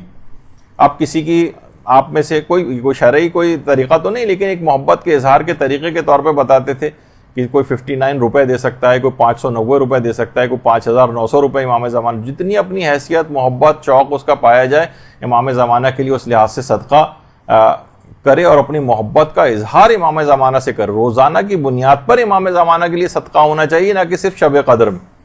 اور ایک بہت ہی اچھا طریقہ اور بھی جس میں صدقے کے رد ہونے کا کوئی امکان ہی نہیں، وہ آقا مجتبیٰ طہرانی نے بتایا. آقا مجتبیٰ طہرانی فرماتے ہیں کہ اگر آپ امام زمانہ کے لیے صدقہ دینا چاہیں تو امام رضا علیہ السلام کی طرف سے امام زمانہ کے لیے صدقہ دیں. اللہم صلی علی محمد وعلی محمد.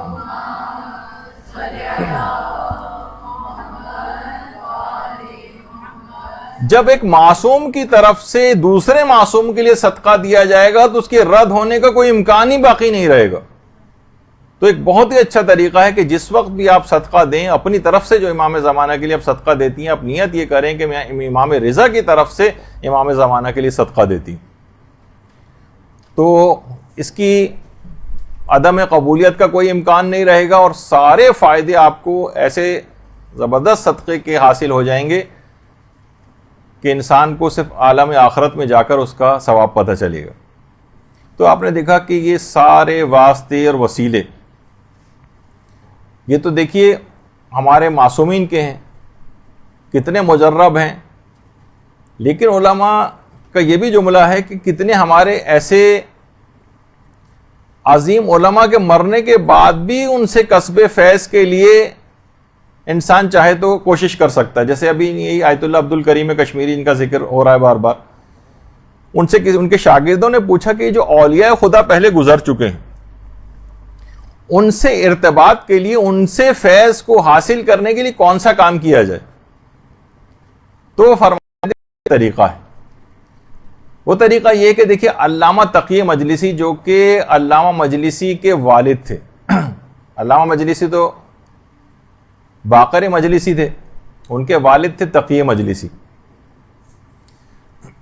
تقی مجلسی وہ فرماتے تھے کہ اگر علامہ مجلسی کے والد کی روح کو ایصال ثواب کی جائے سورہ یاسین تو اس سے تمام جو اولیاء اللہ کی ارواح ہیں ان سے فیض اب بھی حاصل کیا جا سکتا ہے. یعنی سورہ یاسین پڑھ کر علامہ مجلسی کے والد تقی مجلسی کی روح کو ہدیہ کریں تو ان تمام اولیاء خدا جو گزر چکے ہیں ان کی ارواح سے اب بھی فیض حاصل کرنا ممکن ہے. اور باقاعدہ اب آیت اللہ شبیری زنجانی نے تو کہا کہ یہ تو چھوڑیے، یہ تو ارواح سے جو فیض اس معنوں میں بھی کہتے ہیں کہ میں نے تو بارہا تجربہ کیا اس بات کا کہ جب کبھی بھی انسان کبھی ٹریفک میں پھنس جائے، راستہ نہ مل رہا ہو اس کو، اور وہ علامہ مجلسی کی روح کو ایک سورہ فاتحہ پڑھ کر ہدیہ کرے تو فوراً راستے کھلنے لگتے ہیں. اور میں نے ذاتی طور پہ کئی مرتبہ اس کا تجربہ بھی کر کے دیکھا ہے.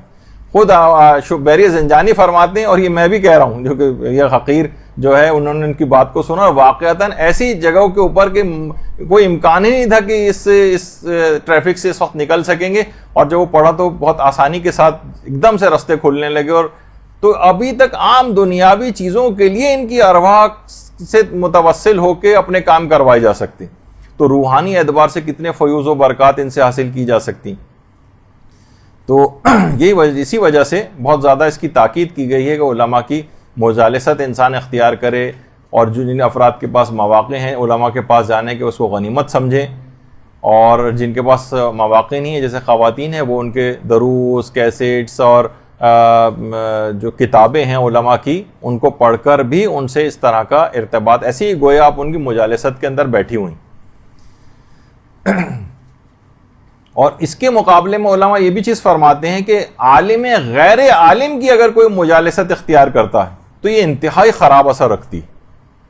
یعنی اگر کوئی عالم ہو لیکن غیر عامل ہو، یعنی بے عمل عالم دین، تو اتنا ہی زیادہ آپ کے لیے نقصان دہ ہے. اچھا دیکھیے، دعائیں بھی ہوں گی اس شب قدر کے اندر، لیکن اس کا آغاز نماز مغربین جس وقت پڑھی جانے والی ہوگی اس کے وضو ہی سے تمام مستحب دعائیں وہ آپ کو کرنی کہ پوری رات مستحبات اس میں کوئی بھی ترک نہ کریں. حتیٰ کہ وضو کی جو مستحب دعائیں ہیں امام خمینی یہ کرتے تھے کہ پہلے سے ابھی مغرب کا وقت بھی نہیں آیا ہوتا تھا اور اس کی تیاری کرنا شروع کر دیتے تھے. وضو کے وقت تمام جتنے بھی مستحبات ہیں وضو کے ان کو آپ انجام دیں، اور اس کے بعد پھر ظاہر ہے کہ نماز مغربین کی تیاری کرنی ہے. افطار سے پہلے آپ نماز مغربین پڑھنی ہے آپ نے یا افطار کے بعد پڑھنی ہے، آپ کو خود فیصلہ کرنا پڑے گا. افطار کی جتنی بھی دعائیں ہیں کوشش کریں افطار کی جتنی دعائیں ہیں شب قدر میں خاص طور پر ساری دعائیں، صرف اللہم لک صمت والی دعا نہیں بلکہ جتنی بھی افطار کی اور دعائیں ہیں وہ سب بھی تھوڑا سا 5 منٹ افطار تاخیر کر دیجئے، لیکن افطار کی ساری مستحب دعاؤں کو پڑھیں. یہ موقع پھر کبھی ہاتھ نہیں آئے گا. شب قدر سال میں صرف فقط ایک رات ہی کوئی شب قدر. پھر اس کے بعد اول وقتی میں نماز مغربین کو آپ پڑھ لیں، کیونکہ اول وقت میں پڑھنے کا بھی جو ثواب اور فائدے ہیں وہ الگ ہیں، اور شب قدر میں تو اور زیادہ فائدے ہوں گے. لوگ بالکل ہیوی قسم کی افطار کر کے انٹا غفیل ہو کے پڑ جاتے ہیں، بستر کے اوپر لیٹ جاتے ہیں، پھر وہ 9, 10, 11 بجے قریب جا کر نمازیں وغیرہ کی طرف متوجہ ہوتے ہیں. نہیں، اس رات محنت کرنے کی رات ہے، اس میں یہ آرام کو ایک طرف رکھ دیجئے. پورے سال آرام کے لیے راتیں پڑی ہوئی ہیں لیکن شب قدر آرام کی رات نہیں. تو اچھا، نماز مغرب کو بھی کوشش کریں کہ پورے مستحبات کے ساتھ نماز مغربین کو پڑھیں. اذان بھی ہو، اقامت بھی ہو، تمام مستحب اذکار ہوں، جتنے بھی تسبیحات ہوں، جتنے بھی آپ اس کے بعد تعقیبات پڑھتی ہیں وہ ساری بھرپور قسم کی ایک نماز مغربین ہونی چاہیے. یعنی جس رات کو واقعی شب سیر و سلوک و عرفان قرار دینا ہے تو تمام مستحبات اس رات کو انجام دیے جائیں. اتنی اہمیت ہے ان مستحبات کی کہ آیت اللہ فہری جو ہے وہ نقل کرتے ہیں، جو کہ یہ بھی بڑے عرفاء میں سے گزرے ہیں. فرماتے ہیں کہ آیت اللہ جواد ملکی تبریزی ان کے ایک بہت ہی عابد و زاہد قسم کے ایک دوست تھے جن کا مرحوم حسین فاطمیہ قمی نام تھا، ان کے بہت دوست.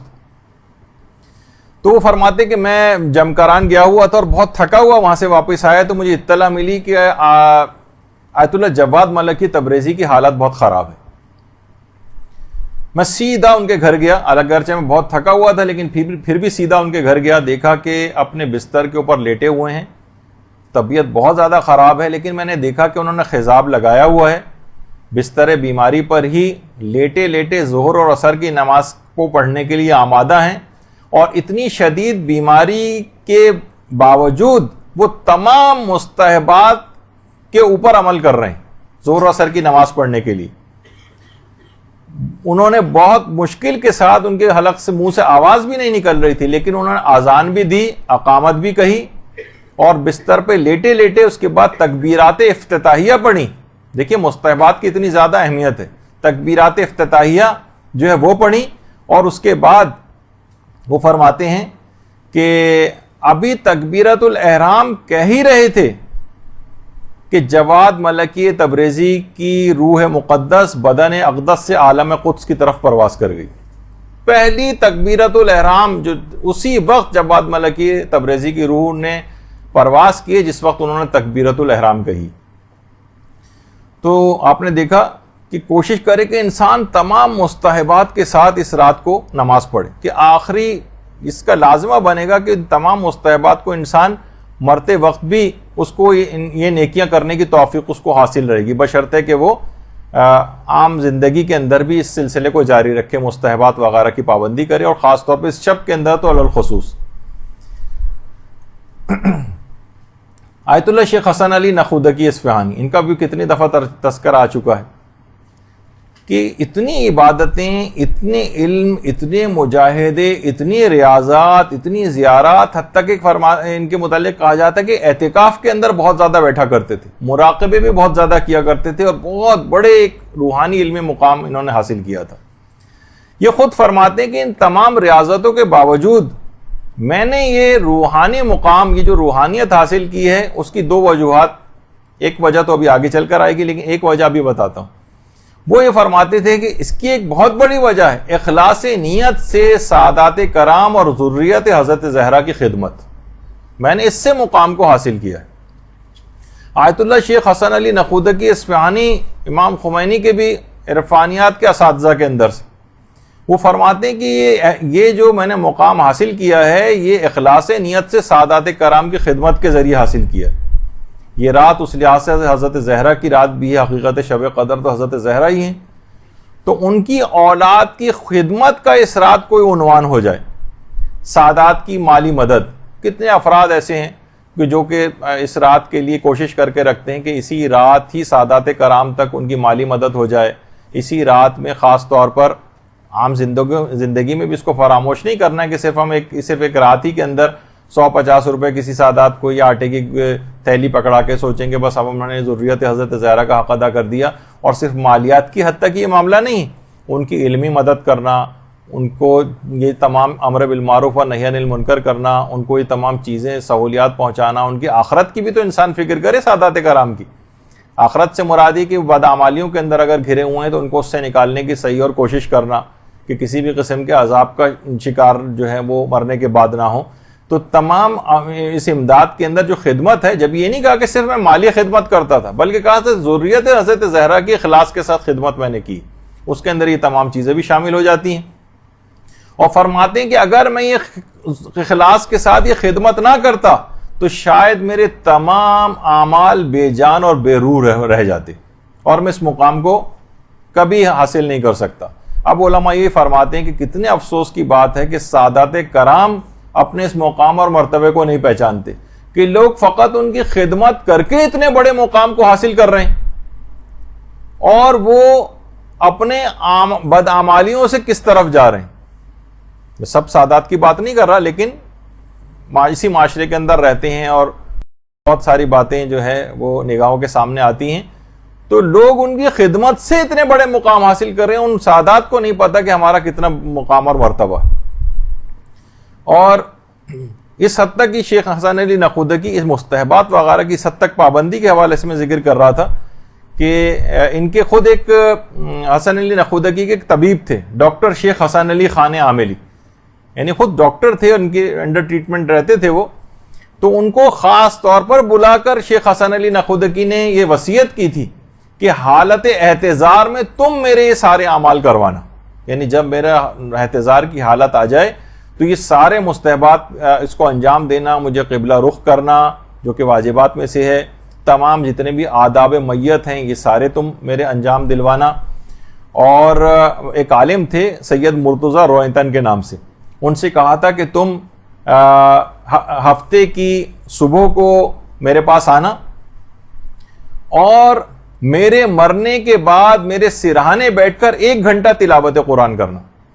باقاعدہ پوری اپنی موت کی ایسی پلاننگ یہ انسان اپنی زندگی میں بھی کر کے رکھ سکتا ہے. ضروری نہیں کہ اپنی موت کا وقت ہی پتا ہو. بہت سے علماء اور رفا بہرحال اس حقیقت تک کو پا جاتے ہیں کہ انہوں نے کہا کہ ہفتے کی صبح کو آ جانا, میرا انتقال ہو چکا ہوگا, اور اس کے بعد میرے سرہانے بیٹھ کر 1 گھنٹہ تلاوت قرآن کرنی. تو وہ آیت اللہ شیخ حسن علی نخودکی اصفہانی فرماتے ہیں کہ انتقال یعنی لوگ بیان فرماتے ہیں کہ انتقال سے 1 دن پہلے یہ بات کہہ رہے تھے کہ آج شب میں نے خواب میں شیخ عباس قمی کو دیکھا, صاحب مفاتیح الجنان, سے کہہ رہے ہیں تم جلد آ جاؤ, عالم برزخ میں تمہارا انتظار ہو رہا ہے. اور وہ سمجھ گئے تھے. اس کے بعد انہوں نے ہسپتال کے جو میڈیکل سپرنٹینڈنٹ تھا, ایم ایس جس کو کہتے ہیں, اس کو بلایا اور کہا کہ میری موت کا وقت نزدیک آ گیا ہے. میرے انتقال کے بعد یہاں پر لوگوں کو بہت زیادہ اژدہام ہو جائے گا, یہاں کے اسٹاف کو بھی بہت مشکل ہوگی, یہاں کے مریضوں کو بھی بہت تکلیف ہوگی, تو تم مجھے ہسپتال سے گھر منتقل کر دو. لوگوں کا بھی اتنا خیال کہ ورنہ انسان جو قریب المرگ ہو اس کو اس بات کی کیا پرواہ, مثلا وہ تو اپنا دیکھ رہا ہوتا ہے کہ اس کی اپنی جان بچ جائے وغیرہ, نہیں, کہ میرے مرنے کے بعد یہاں کے لوگوں کو بہت مشکل پیش آئے گی, مریضوں کو اور اسٹاف کو بھی, لوگ اتنے جمع ہو جائیں گے, لہٰذا مجھے اس سے پہلے ہی تم گھر منتقل کر دو. تو آیت اللہ شیخ حسن علی نخودکی کی پوری زندگی اسی طریقے سے مستحبات سے عبارت تھی. تو آج کی رات خاص طور پر مستحبات کی رات ہے.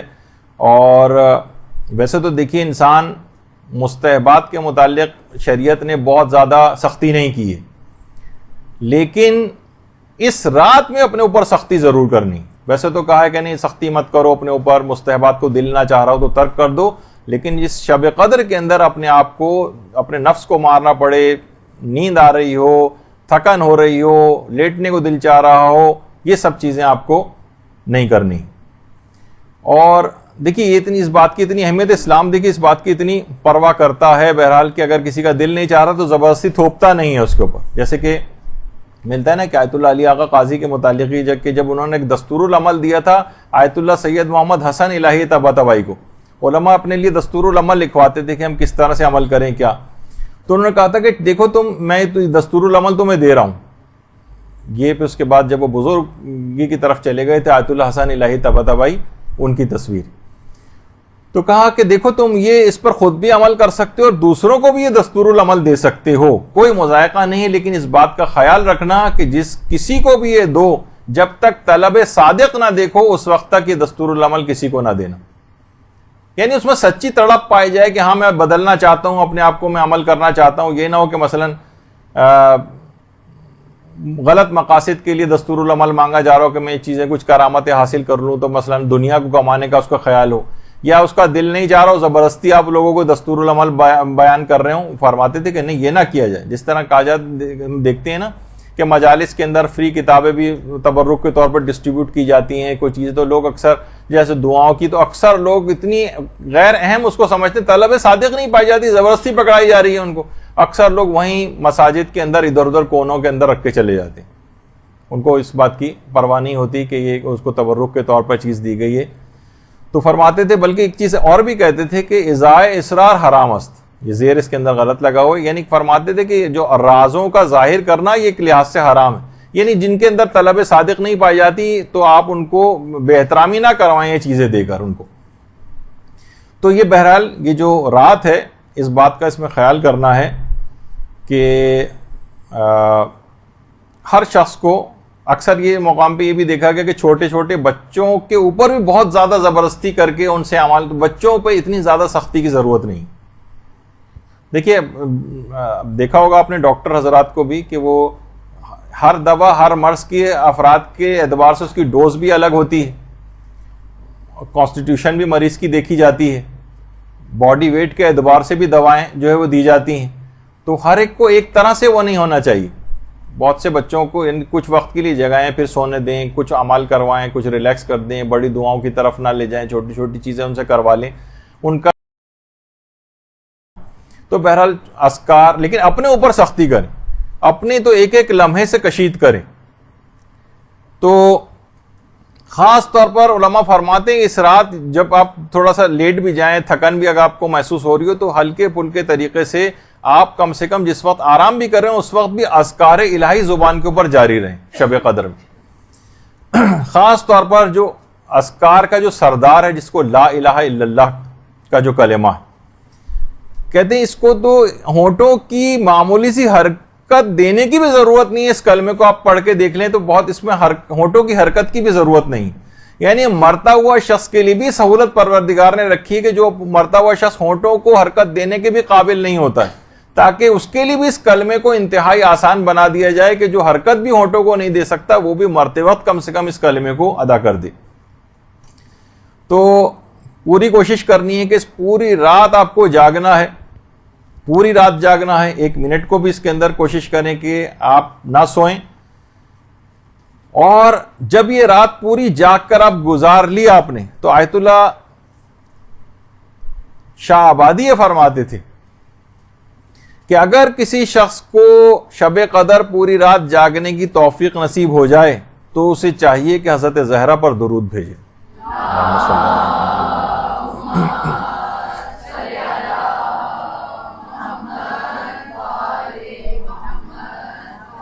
اور اس شب قدر سے ایک پیغام بھی لینا ہے. عام زندگی میں بھی کوشش یہ کریں کہ عبادت کے لیے کوئی ایک حصہ رات کا ضرور جاگ کر گزاریں، چاہے 10 منٹ کا صحیح، 15 منٹ کا صحیح. واجب نماز سے ہٹ کر آدھی رات، ویسے تو لوگ آج کل ویسے ہی 2-2 3-3 بجے سوتے ہیں یا صبح کے قریب جا کر سوتے ہیں، تو کم سے کم اس رات کا کوئی حصہ عبادت کا ضرور اپنے لیے قرار دے دیں. عرفاء یہ فرماتے ہیں کہ جو سحر خیزی ہے، اس سے پہلے بھی میں کئی دفعہ ذکر کر چکا ہوں، سحر خیزی کے معنی یہ نہیں کہ جس وقت سورج وغیرہ نکل جائے یا سورج نکلنے سے پہلے کا ٹائم، وہ تو بین الطلوعین کہلاتا ہے، وہ بھی بہت افضل وقت ہے. لیکن سحر خیزی اصلاً علماء کہتے ہیں کہ تقریباً نماز فجر سے 2 گھنٹے یا 3 گھنٹے کا سے پہلے کا وقت ہے. یہ بہت ہی سیر و سلوک اور عرفان کے لحاظ سے جو بڑے مقامات کو حاصل کرنا چاہتے ہیں وہ اس موقع پر اٹھ کر سحر خیزی کرتے ہوئے اور عبادت خدا کو اگر انجام دیں تو وہ بہت ہی زیادہ فائدہ مند ہے. حتیٰ کہ علماء فرماتے ہیں سحر خیزی بین الطلوعین سے بھی افضل ہے. بین الطلوعین یعنی صبح صادق سے لے کر جب سورج نکلتا ہے اس کے درمیان کا جو ٹائم ہوتا ہے، یہ بہت اپنے عرفان کو اور اپنے مقامات روحانی کو بلند کرنے کے لیے اس موقع سے بہت زیادہ استفادہ کیا جاتا ہے. لیکن فرماتے ہیں سحر خیزی بین الطلوعین سے بھی افضل ہے کہ جو اس سے پہلے ہوتی. لیکن افسوس اس بات کا ہے کہ وہ فسق و فجور، ٹی وی دیکھتے ہوئے سارے وہ جو ہے اس ٹائم کو بھی گزارا جاتا ہے. اچھا، اس پوری رات میں خاص طور پر ایک نقطہ ہرگز فراموش نہ کریں. یہ بہت آپ کو اس رات میں خصوصیت کے ساتھ ایک تاکید ہے کہ اس پوری رات میں ایک بھی گناہ نہیں ہونا چاہیے، ایک بھی. اتنی اپنی مواظبت آپ کو کرنی ہے، اتنا اپنے آپ کو کنٹرول کرنا ہے، اتنا اپنے آپ کو بیلنس کر کے چلنا ہے کہ ایک بھی ایک غیبت کان سے نہ ٹکرائے. کوشش کریں کہ جس طرح لوگ گھروں میں گل مل کے ایک ساتھ بیٹھ جاتے ہیں اور باتیں شروع ہو جاتی ہیں، اس جگہ پہ تو ہرگز نہ جائیں.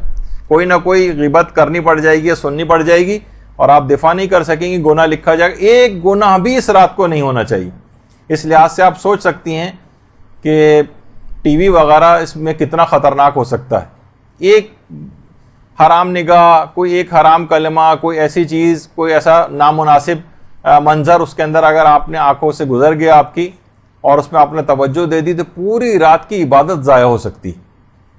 یہاں تو رمضانوں کے اندر یہ حال ہو گیا کہ باقاعدہ سینماؤں کے اوپر یہ چیز لکھی گئی، جشن عید میلاد النبی خوشی میں 4 شوز ہوں گے مثلا، پہلے سے بھی زیادہ خوشی کے اندر ہونے لگا. تو بہرحال یہ تو معاشرے کی یہ صورتحال ہو گئی. اور خود شہزادی فاطمہ الزہرا سلام اللہ علیہ فرماتی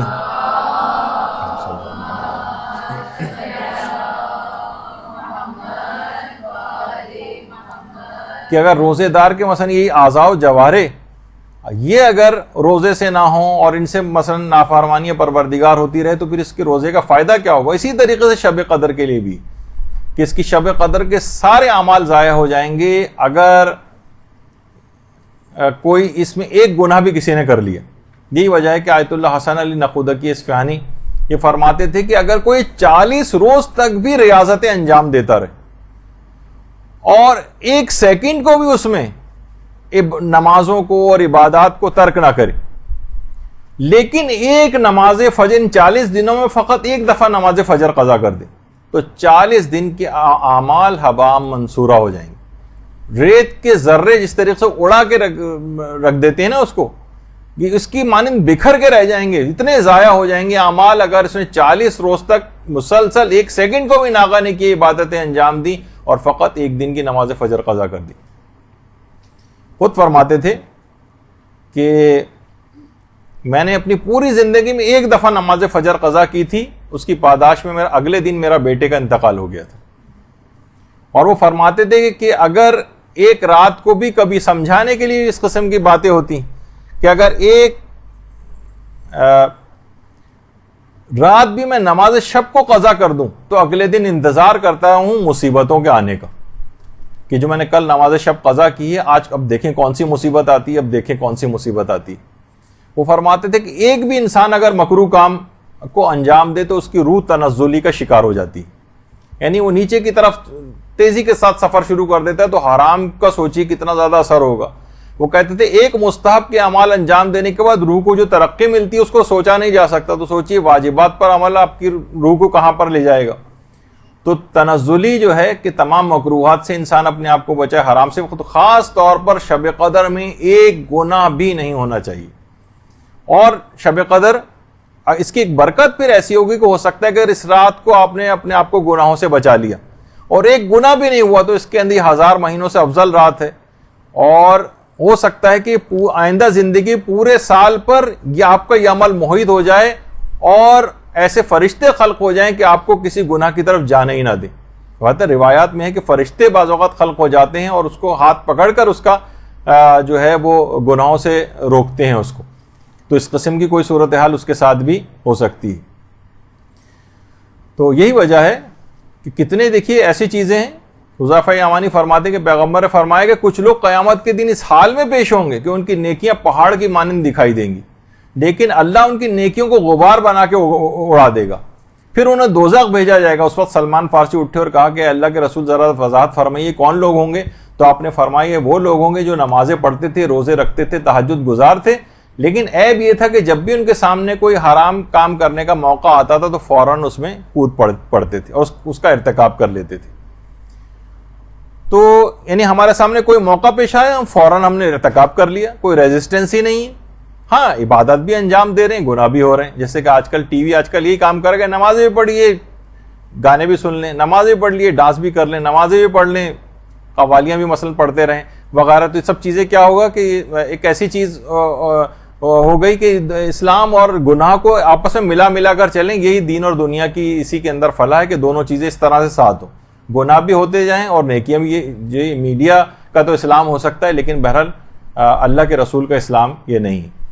فرماتے ہیں کہ ان کی نیکیوں کو اڑا کے رکھ دیا جائے گا. تو یہی اس رات کے اندر بھی خطرہ پایا جا رہا ہے کہ اس رات خوب عبادتیں ہو رہی ہیں، لیکن ایک گناہ بھی ہوا تو ساری نیکیاں اڑا کے رکھ دی جائیں گی اور اس عبادت کا کوئی فائدہ نہیں ہوگا.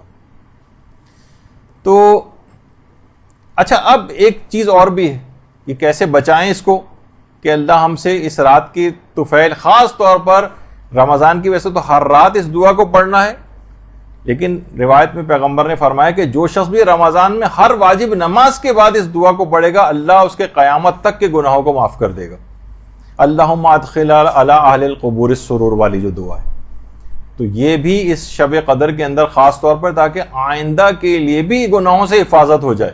شب قدر میں صرف خالی گناہ سے اپنے آپ کو نہیں بچانے کے اگلے دن سے پھر شروع کر دیں گے، نہیں، آئندہ زندگی میں بھی گناہوں سے مکمل حفاظت ہو جائے گی. تو دعاؤں کا سہارا ہے اس کے لیے. اور گناہوں سے حفاظت توفیق کے لیے ایک کام آیت اللہ تقی بہجت نے بتایا، وہ بھی انجام دیں کہ مکہ، مدینہ، نجف، کربلا، سامرہ، کاظمین، مشہد، قم میں مدفون ہستیوں کو ایک سورہ الحمد اور ایک اور کوئی سورہ ہدیہ کیے جائے تو اس عمل سے گناہوں سے حفاظت اور توبہ کی توفیق نصیب ہو جاتی. درود بھیجیے محمد علیہ وسلم.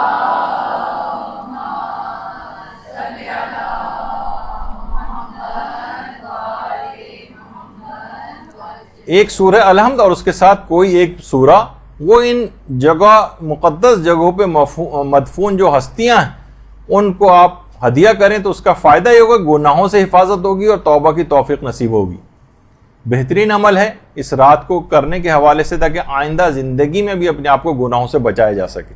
اور فقط اس رات کی حد تک محدود نہ ہوا جائے کہ اس رات کو کوئی گناہ نہ ہو بلکہ آئندہ زندگی میں بھی نہ ہو۔ ایک چیز اور بھی علماء نے اس کی تاکید کی ہے، وہ یہ کہ دیکھیے اتنی عظیم رات آپ کو مل رہی ہے،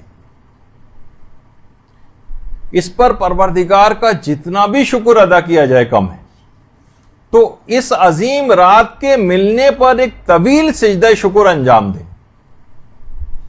شب سیر سلوک اور عرفان بغیر سجدے کے کیسے حاصل ہو سکتی؟ اس رات ایک طویل سجدہ شکر جو انجام دیں۔ دیکھیے ویسے تو علماء فرماتے ہیں سارے آئمہ کے جو سجدے ہیں وہ سب بندگی کے ارکان میں سے ہیں اور سبھی کے سجدے ایسے ہیں، لیکن خاص طور پر سجدہ امام موسیٰ کاظم علیہ السلام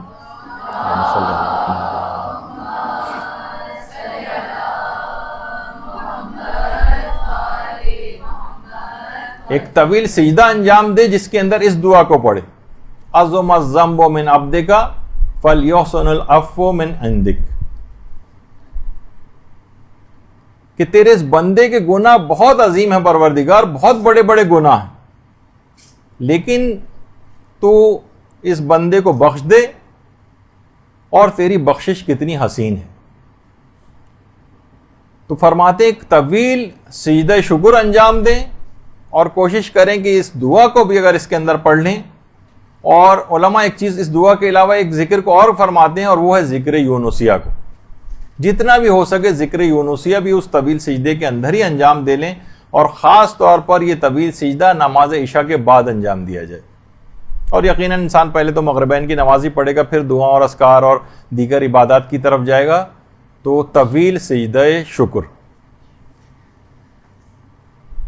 اور اس کے اندر اگر جب سجدے شکر کرنے ہی جا رہے ہیں تو کیوں نہ اس سجدے کو اختیار کر لیں جس کا پہلے بھی تذکرہ ہوا، جس کو کرنے کی وجہ سے حضرت ابراہیم اس مقام تک پہنچے تھے، جو آیت اللہ عبد الکریم کشمیری نے بیان کیا تھا کہ سجدے میں پیشانی رکھ کر 3 دفعہ کہیں الحمدللہ، پھر پیشانی کا دایاں حصہ رکھیں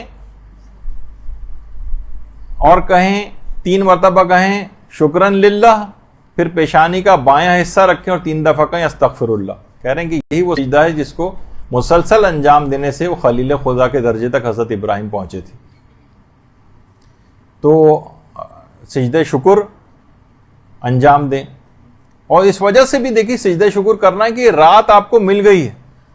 کتنے افراد ایسے ہیں کہ جو پچھلے سال تک ہم آپ کے ساتھ ہوتے تھے اور اس شب قدر کے آنے سے پہلے پہلے وہ قبرستانوں میں جا کر دفن ہو چکے، وہ ٹھیک ہے وہ بھی اللہ کی رضوان الہی کو پا گئے، لیکن آپ کے پاس اور زیادہ وقت آ گیا ہے، آپ زیادہ فیضیاب ہو سکتے ہیں، زیادہ اللہ کی اس نعمتوں سے استفادہ کر سکتے ہیں، اس کی عبادات وغیرہ سے، اور اپنے مقام اور مرتبے کو مزید بڑھانے کی ہمارے پاس گنجائش ہے۔ اور جب یہ علماء فرماتے ہیں کہ اس رات کو جب یہ طویل سجدہ شکر آپ انجام دیں گے تو لئن شکرتم لازیدنکم، جب تم شکر کرو گے تو اس میں مزید اضافہ ہوگا، تو خود بخود اس بات کا لازمہ یہ چیز بنے گی کہ آپ کو اگلی شب قدر حاصل ہو جائے گی، اس میں اضافہ ہوگا۔ جب آپ نے اس شب قدر کے حاصل ہونے کے لیے سجدہ شکر انجام دیا ہے تو انشاءاللہ آئندہ زندگی کی بہت ساری شب قدریں آپ کو ملیں گی۔ اس طرح انسان اپنی ایکسٹینشن پہ ایکسٹینشن کرواتا چلا جائے اپنی زندگی میں بھی، وہ بھی ایک طریقہ یہ ہے۔ تو ملا حسین قلی حمدانی جن کا بھی تذکرہ آ رہا تھا، تو ان کے انتقال کے بعد ان کے گھر والوں نے بھی، لوگوں نے آ کر ان کے گھر والوں سے دریافت کیا کہ زیادہ تر اوقات میں اکثر لوگوں کو ہوتا ہے نا کہ ذرا پوچھیں گے کیا کرتے تھے گھر میں، یعنی اتنے بڑے مقام اور مرتبے کو حاصل کیا، تو ان کے گھر والوں نے کہا کہ زیادہ تر ہم شیخ حسین قلی حمدانی کو ہم سجدے کی حالت ہی میں پاتے تھے، اتنے زیادہ سجدے کرتے تھے، تو کم سے کم اس میں ایک طویل سجدہ ہی انجام دے لیا جائے۔ اچھا، اب اس میں اس شب قدر کے اندر 3 سورے کی بڑی تاکید ہے۔ سورہ روم پڑھی جائے گی، سورہ عنکبوت پڑھی جائے گی، اور سورہ حامیم دخان، جس سورہ دخان کہتے ہیں، وہ پڑھی جائے گی۔ یہ مکمل ادب اور احترام کے ساتھ پڑھنا ہے، بہت خشوع و خضوع کے ساتھ پڑھنا ہے۔ ویسے تو آپ دیکھیں قرآن میں اس بات کی اجازت ہے کہ آپ لیٹ کے بھی پڑھ سکتے ہیں، اگرچہ آداب کے خلاف ہے، لیکن بہرحال ہم زیادہ اس لحاظ سے اس کو وہ کرنا کہ پورے اتنے اہتمام کے ساتھ ہر دفعہ انسان تلاوت قرآن کرنے کو کہا جائے تو ایسا نہ ہو کہ تلاوت قرآن ہی گھبرا کر چھوڑ دے. تو جس طرح سے بھی ہو تلاوت قرآن کر لو, چلتے پھرتے کر لو, لیٹے لیٹے کر لو, کرتے رہو. لیکن اس رات کو جب یہ سورہ آپ پڑھیں اور جو تلاوت قرآن کریں, علماء فرماتے ہیں کہ یہ خاص طور پر آداب کی رعایت کرتے ہوئے پڑھیں تاکہ مکمل فائدے آپ کو اس میں حاصل ہوں. جیسے کہ آیت اللہ عبد الکریم کشمیری فرماتے تھے, خاص طور پہ کہتے تھے کہ 1000 مرتبہ سورہ قدر کا پڑھنا بہت ہی معنویت کے لیے اور روحانیت کے لیے بہت مفید ہے اس رات. اگر کوئی شخص جیسے بزرگ افراد ہیں ان کو آپ اس پہ لگا سکتے ہیں جو اتنی نمازیں نہیں پڑھ سکتے, وہ ایک تسبیح لے کے کم سے کم سورہ قدر ہی پڑھتے رہیں, اور جتنے بھی ہو سکے, جو 1000 کا عدد نہ مکمل کر سکے جتنا بھی پڑھ سکے سورہ قدر پڑھ لے. تو اسی طریقے سے کچھ علماء تو ایسے گزرے ہیں جیسے آیت اللہ شیخ محمد حسین کمپانی, روزانہ 1000 مرتبہ سورہ قدر پڑھتے تھے روز. جب بھی تو دیکھیے بڑے بڑے مقامات کو حاصل کیا. تو اب کسی نے شیخ عبد الکریم کشمیری سے پوچھا, نہیں سید عبد الکریم کشمیری سے, کہ آپ نے بتایا تھا کہ 1000 مرتبہ سورہ قدر پڑھی جائے, تو میں نے 1000 دفعہ سورہ قدر پڑھی ہے لیکن میں نے دیکھا کوئی اثر ہی مرتب نہیں ہوا, اب میں کیا کروں؟ کہ کیا تم نے آداب کا خیال کیا تھا, یہ چلتے پھرتے سورہ قدر پڑھی تھی 1000 مرتبہ؟ کہا کہ نہیں, چلتے پھرتے اٹھتے بیٹھتے جا رہے ہیں اس طرح سے پڑھی تھی. کہا جبھی اثر مرتب نہیں ہوا. شب قدر میں خاص طور پر آپ پورے آداب کی رعایت کے ساتھ قبلہ رخ بیٹھیں, تلاوت قرآن کرتے وقت یہ 3 سورے بھی خاص طور پر پڑھیں گی, یہ مکمل ادب اور احترام کے ساتھ پڑھیں گی تو فائدے اور زیادہ ملیں گے. جیسے خود ایک دفعہ شیخ سید عبد الکریم کشمیری کے پاس ایک عالم آئے اور اپنی بیوی کے سلسلے میں بڑی شکایت کی کہ اس نے دیکھیں علماء کی بیویاں بھی اس قسم کی آ جاتی ہیں, اور بہت سی عورتوں کے شوہر بھی بہت خراب ان کو مل جاتے ہیں, کہ اتنا زیادہ مجھے پریشان کر کے رکھا ہوا ہے کہ اپنی پریشانی کی شکایت لے کر عبد الکریم کشمیری کے پاس آئے کہ مجھے حل بتائیے کہ میں کیا کروں. دیکھیے کسی شخص نے ایک دفعہ وہ کہا تھا نا کہ بوتل کا جن کسی کو مل گیا تھا, اور اس نے بوتل کے جن سے فرمائش کی کہ کچھ ایسا کرو کہ ہر عورت اپنے شوہر کا احترام کرنے لگے اور بہت اچھے طریقے سے پیش آئے. تو بوتل کا جن دوبارہ بوتل میں جا کے بیٹھ گیا اور کہا چچا میاں ذرا کارک اوپر سے کس کے لگانا. تو مقصد کہنے کا یہ ناممکن چیز تو مجھے کام بتا رہا ہو, ایسا ہو ہی نہیں سکتا. تو بہرحال آئے وہ کہنے کے میں کیا کروں, مجھے تو کوئی طریقہ بتائیے. کہا کہ تم گھر میں بہت زیادہ تلاوت قرآن کرو تو یہ گھریلو جھگڑے سارے ختم ہو جائیں گے. دیکھیے گھریلو جھگڑے کا ایک بہت بڑا یہ بھی ہے کہ گھروں میں تلاوت قرآن ختم ہو گئی. ان عالم نے کہا کہ واقعی آپ نے صحیح فرمایا, ان روزانہ کے لڑائی جھگڑوں کی وجہ سے گزشتہ 2 سال سے میں گھر میں ایک دفعہ بھی تلاوت قرآن نہیں کر سکا تھا. تو گھروں میں خالی صرف یہ نہیں کہ تلاوت قرآن بھی اگر آپ کو کرنی ہے تو صرف اس رات کی حد تک کرنی ہے, نہیں, اس کا اس کو پورے سال پر بھی محیط کرنا. یہی وجہ کہ آیت اللہ شیخ مجتبہ لنکرانی وہ خود فرماتے تھے کہ آخری عمر میں بہت زیادہ قرآن پڑھنے لگے تھے, انتقال سے پہلے بہت ہر وقت قرآن پڑھتے نظر آتے تھے, اور فرماتے تھے کاش بہت سی کتابوں کو جوانی میں پڑھنے سے بہتر تھا میں قرآن کے اوپر ہی وقت لگاتا. ہم دیکھیے بہت سارے جب علوم حاصل کر رہے ہوتے ہیں نا تو کچھ ایسی علوم کی طرف بھی چلے جاتے ہیں جو اتنے فائدے مند نہیں ہوتے. تو آپ کو یاد ہوگا کہ امام خمینی نے نسخہ کیمیا جن شیخ حسن علی نخودکی اصفہانی سے حاصل کیا تھا, جن کا کئی دفعہ تذکر آ چکا ہے. ایک طریقہ تو سادات کرام کی خدمت کا انہوں نے بتایا تھا جس سے انہوں نے اس عظیم مقام کو حاصل کیا. دوسرا طریقہ جو میں نے کہا تھا آگے چل کے بتاؤں گا وہ یہ طریقہ ہے. فرماتے ہیں کہ مشہد کے قیام میں 4 سال تک میں نے مسلسل روزانہ شب سے قرآن کی تلاوت شروع کرتا تھا اور صبح تک پورا قرآن ختم کر لیتا تھا, اور اس قرآن کو ختم کرنے کے بعد روزانہ 4 سال تک روزانہ ایک قرآن ختم کر کے اس کو ہدیہ کرتا تھا امام رضا علیہ الصلوۃ والسلام کی خدمت میں.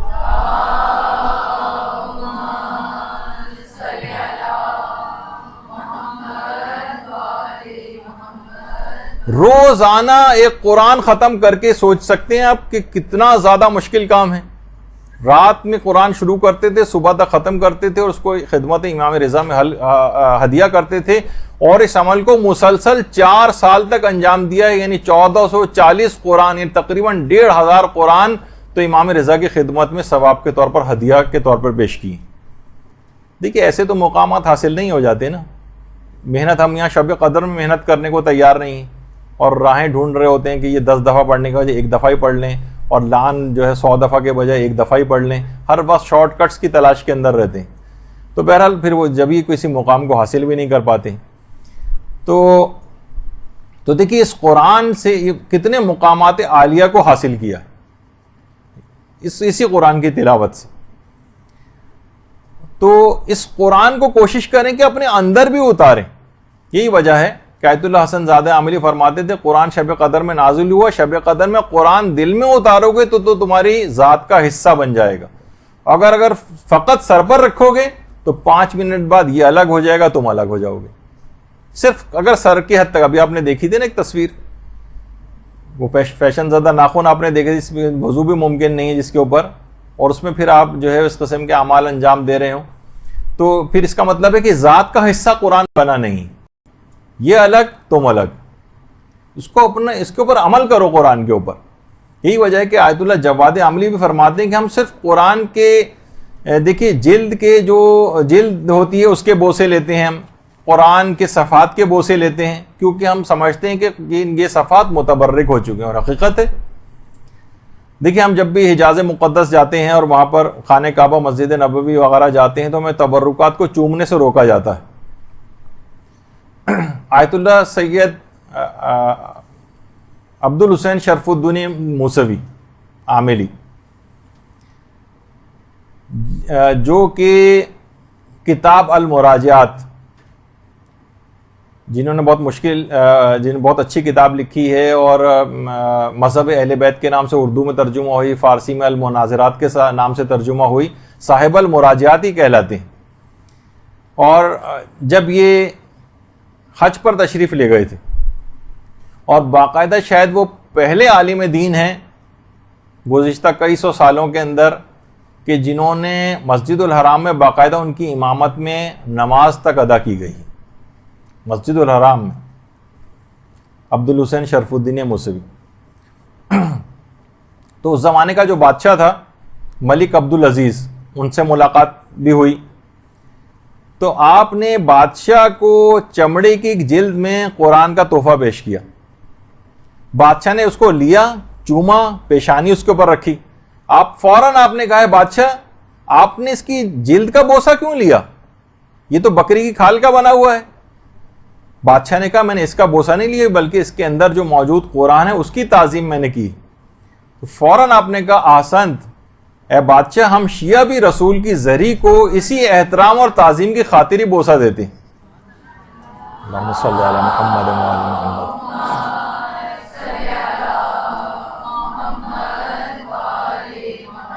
ہم فقط اس دھات کی بنی ہوئی چیز کو اہمیت نہیں دے رہے ہوتے، بلکہ اس کا جو مظروف ہے، جو اس کے اندر موجود پیغمبر اسلام ہے، ان کی عظمت کے تحت ہم اس کو بوسہ دے رہے ہوتے ہیں۔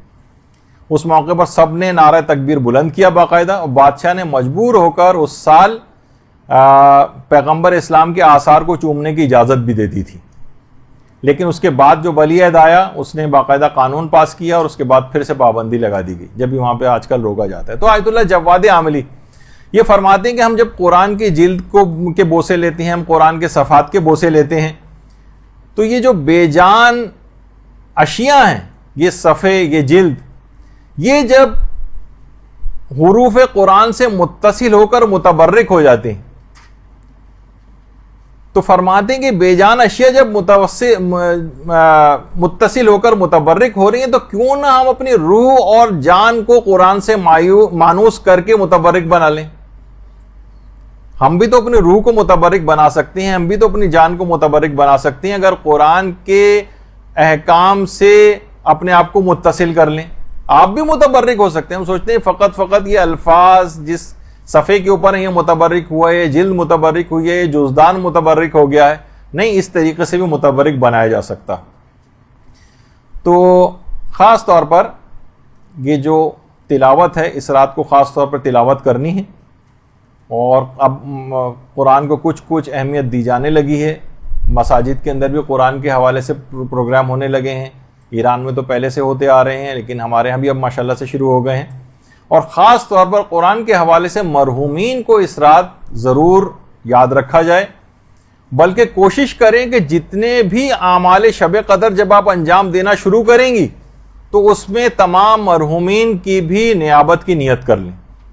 تمام مرحومین کی نیابت کی، میں یہ ان کی طرف سے بھی تمام اعمال کو انجام دے رہی ہوں. دیکھیے یہ جو مرحومین ہو گئے، دیکھیے ایک تو حرموں میں ویسے بھی جو متصل حرموں میں جو ہے نا مختلف قبور ہیں، جہاں کے علماء کی قبور ہیں، اصحاب کی قبور ہیں، مختلف ائمہ کے حرموں میں نظر آتی ہیں. جیسے حرم معصومہ قم کے ایک تو اندر بھی ایک لحاظ سے قبرستان ہے جہاں خواتین کو کبھی کبھی جانے کی اجازت دیتے ہیں، کبھی نہیں دیتے ہیں، ان کی قبور تک. مختلف مراجع کی قبور بھی ہیں.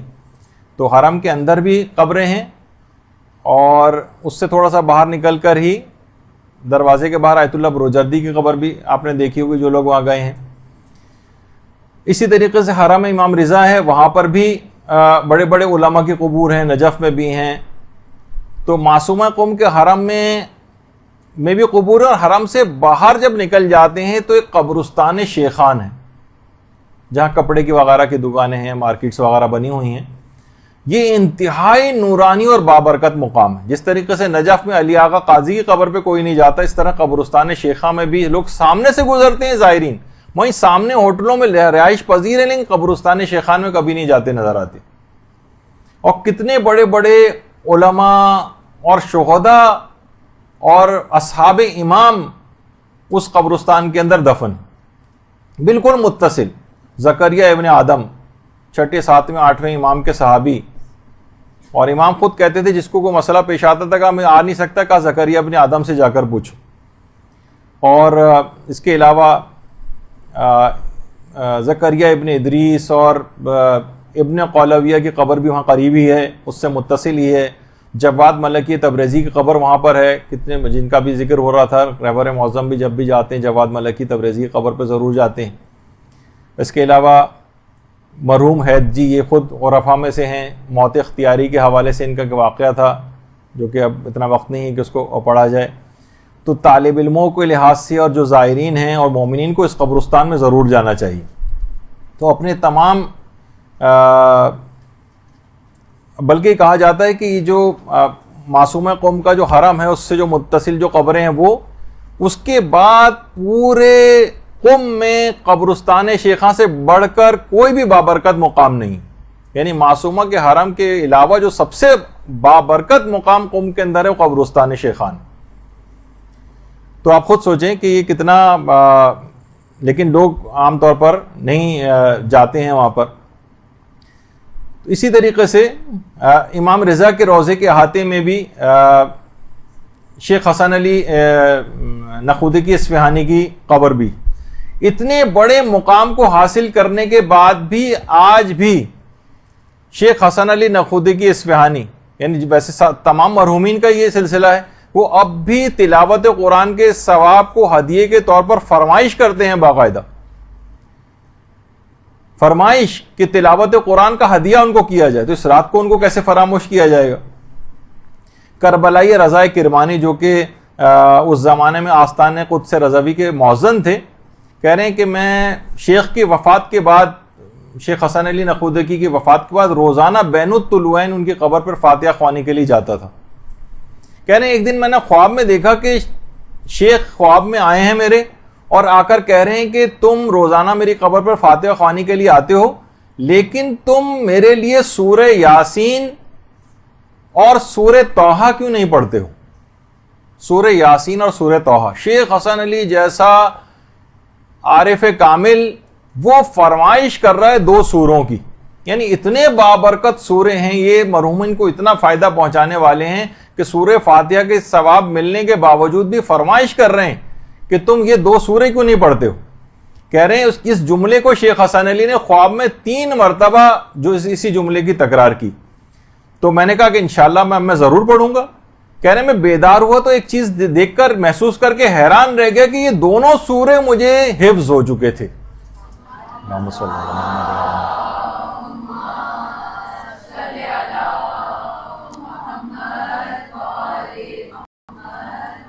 اور کہہ رہے ہیں اس کے بعد میں نے روزانہ جا کر ان سوروں کی تلاوت شروع کر دی۔ تو آپ نے دیکھا کہ بہرحال آج کی رات مرحومین اس طرح سے آپ کی تلاوت قرآن کے ثواب کا بھی انتظار کریں گے، اور یقیناً یہ دو سورے اگر پڑھنے کے بعد کسی کے پاس وقت ہو تو اس سورہ یاسین اور سورہ طٰہٰ کو اپنے مرحومین کے لیے ضرور تلاوت کریں۔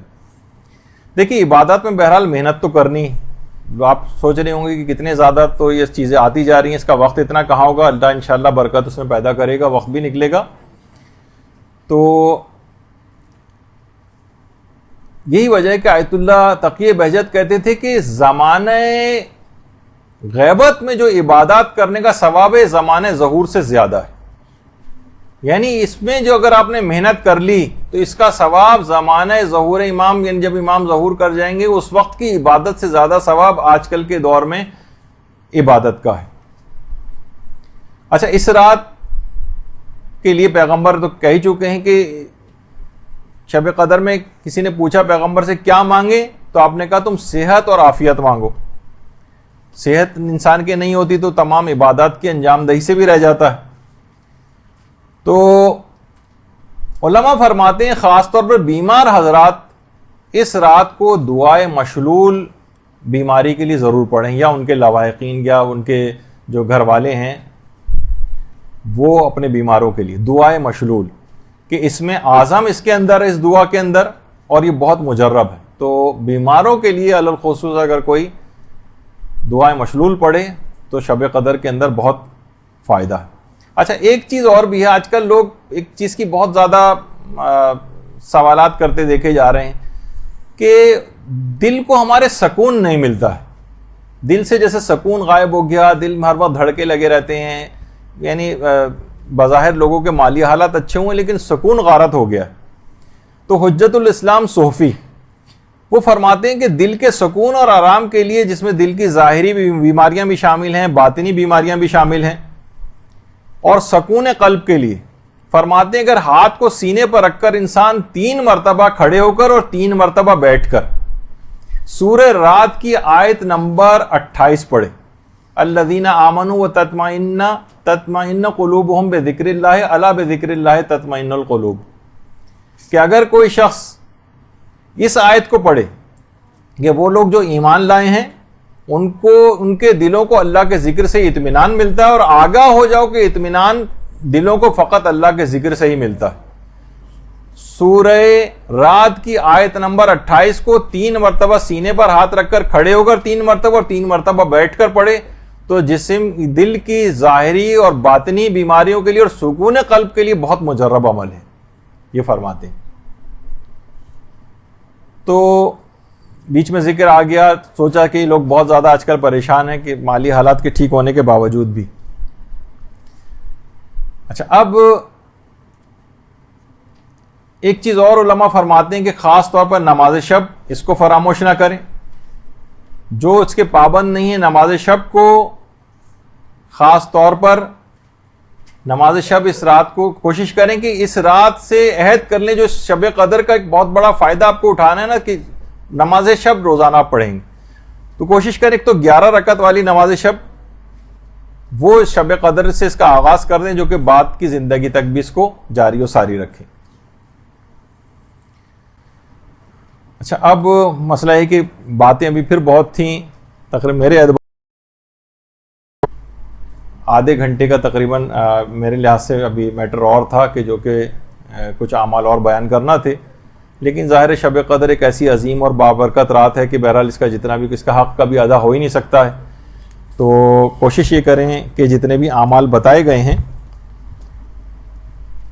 بہت سے علماء یہ جملہ بھی کہتے ہیں کہ ہماری زندگی میں تبدیلی کیوں نہیں آتی، طالب علموں سے فرماتے ہیں کہ تبدیلی یوں نہیں آتی کہ پچھلی کلاس کا سبق جو ہے اس پر عمل تم نے نہیں کیا ہوتا، یعنی جو انسان جتنا حاصل کر لے اس پر عمل شروع کر دے تو خود بخود اس کے اندر تبدیلی آتی چلی جائے گی۔ ہمارے ساتھ یہ کہ جتنی بھی چیزیں بتائی گئی ہیں اس پر عمل کرنا شروع کر دیں، انشاءاللہ پھر اپنے نفس کے اندر بہت تبدیلیاں آپ کو نظر آئیں گی۔ یہ رات دعاؤں کی رات ہے، قبولیت کی رات ہے، کوشش کریں، گڑ گڑائیں کہ چشمہ قبولیت زمزم ہے جو قبولیت ہے اس کو بہرحال جاری ہونا ہی پڑتا ہے، دعاؤں کو ایڑیاں رگڑیں باقاعدہ اس رات کو، تو انشاءاللہ تمام اپنی دعاؤں کو بھی آپ قبول کروا لیں گے، اپنی زندگی کے اندر ایک ایسی پرماننٹ تبدیلی بھی لے کر آئیں گے کہ آئندہ زندگی میں انسان کوئی گناہ نہ کرے اور مکمل زندگی کو اطاعت الہی میں گزارے۔ باتیں بہت سی ہیں لیکن اب اتنا وقت نہیں کہ مزید آگے بڑھائیں۔ وصلی اللہ علی محمد و آلہ الطیبین الطاہرین۔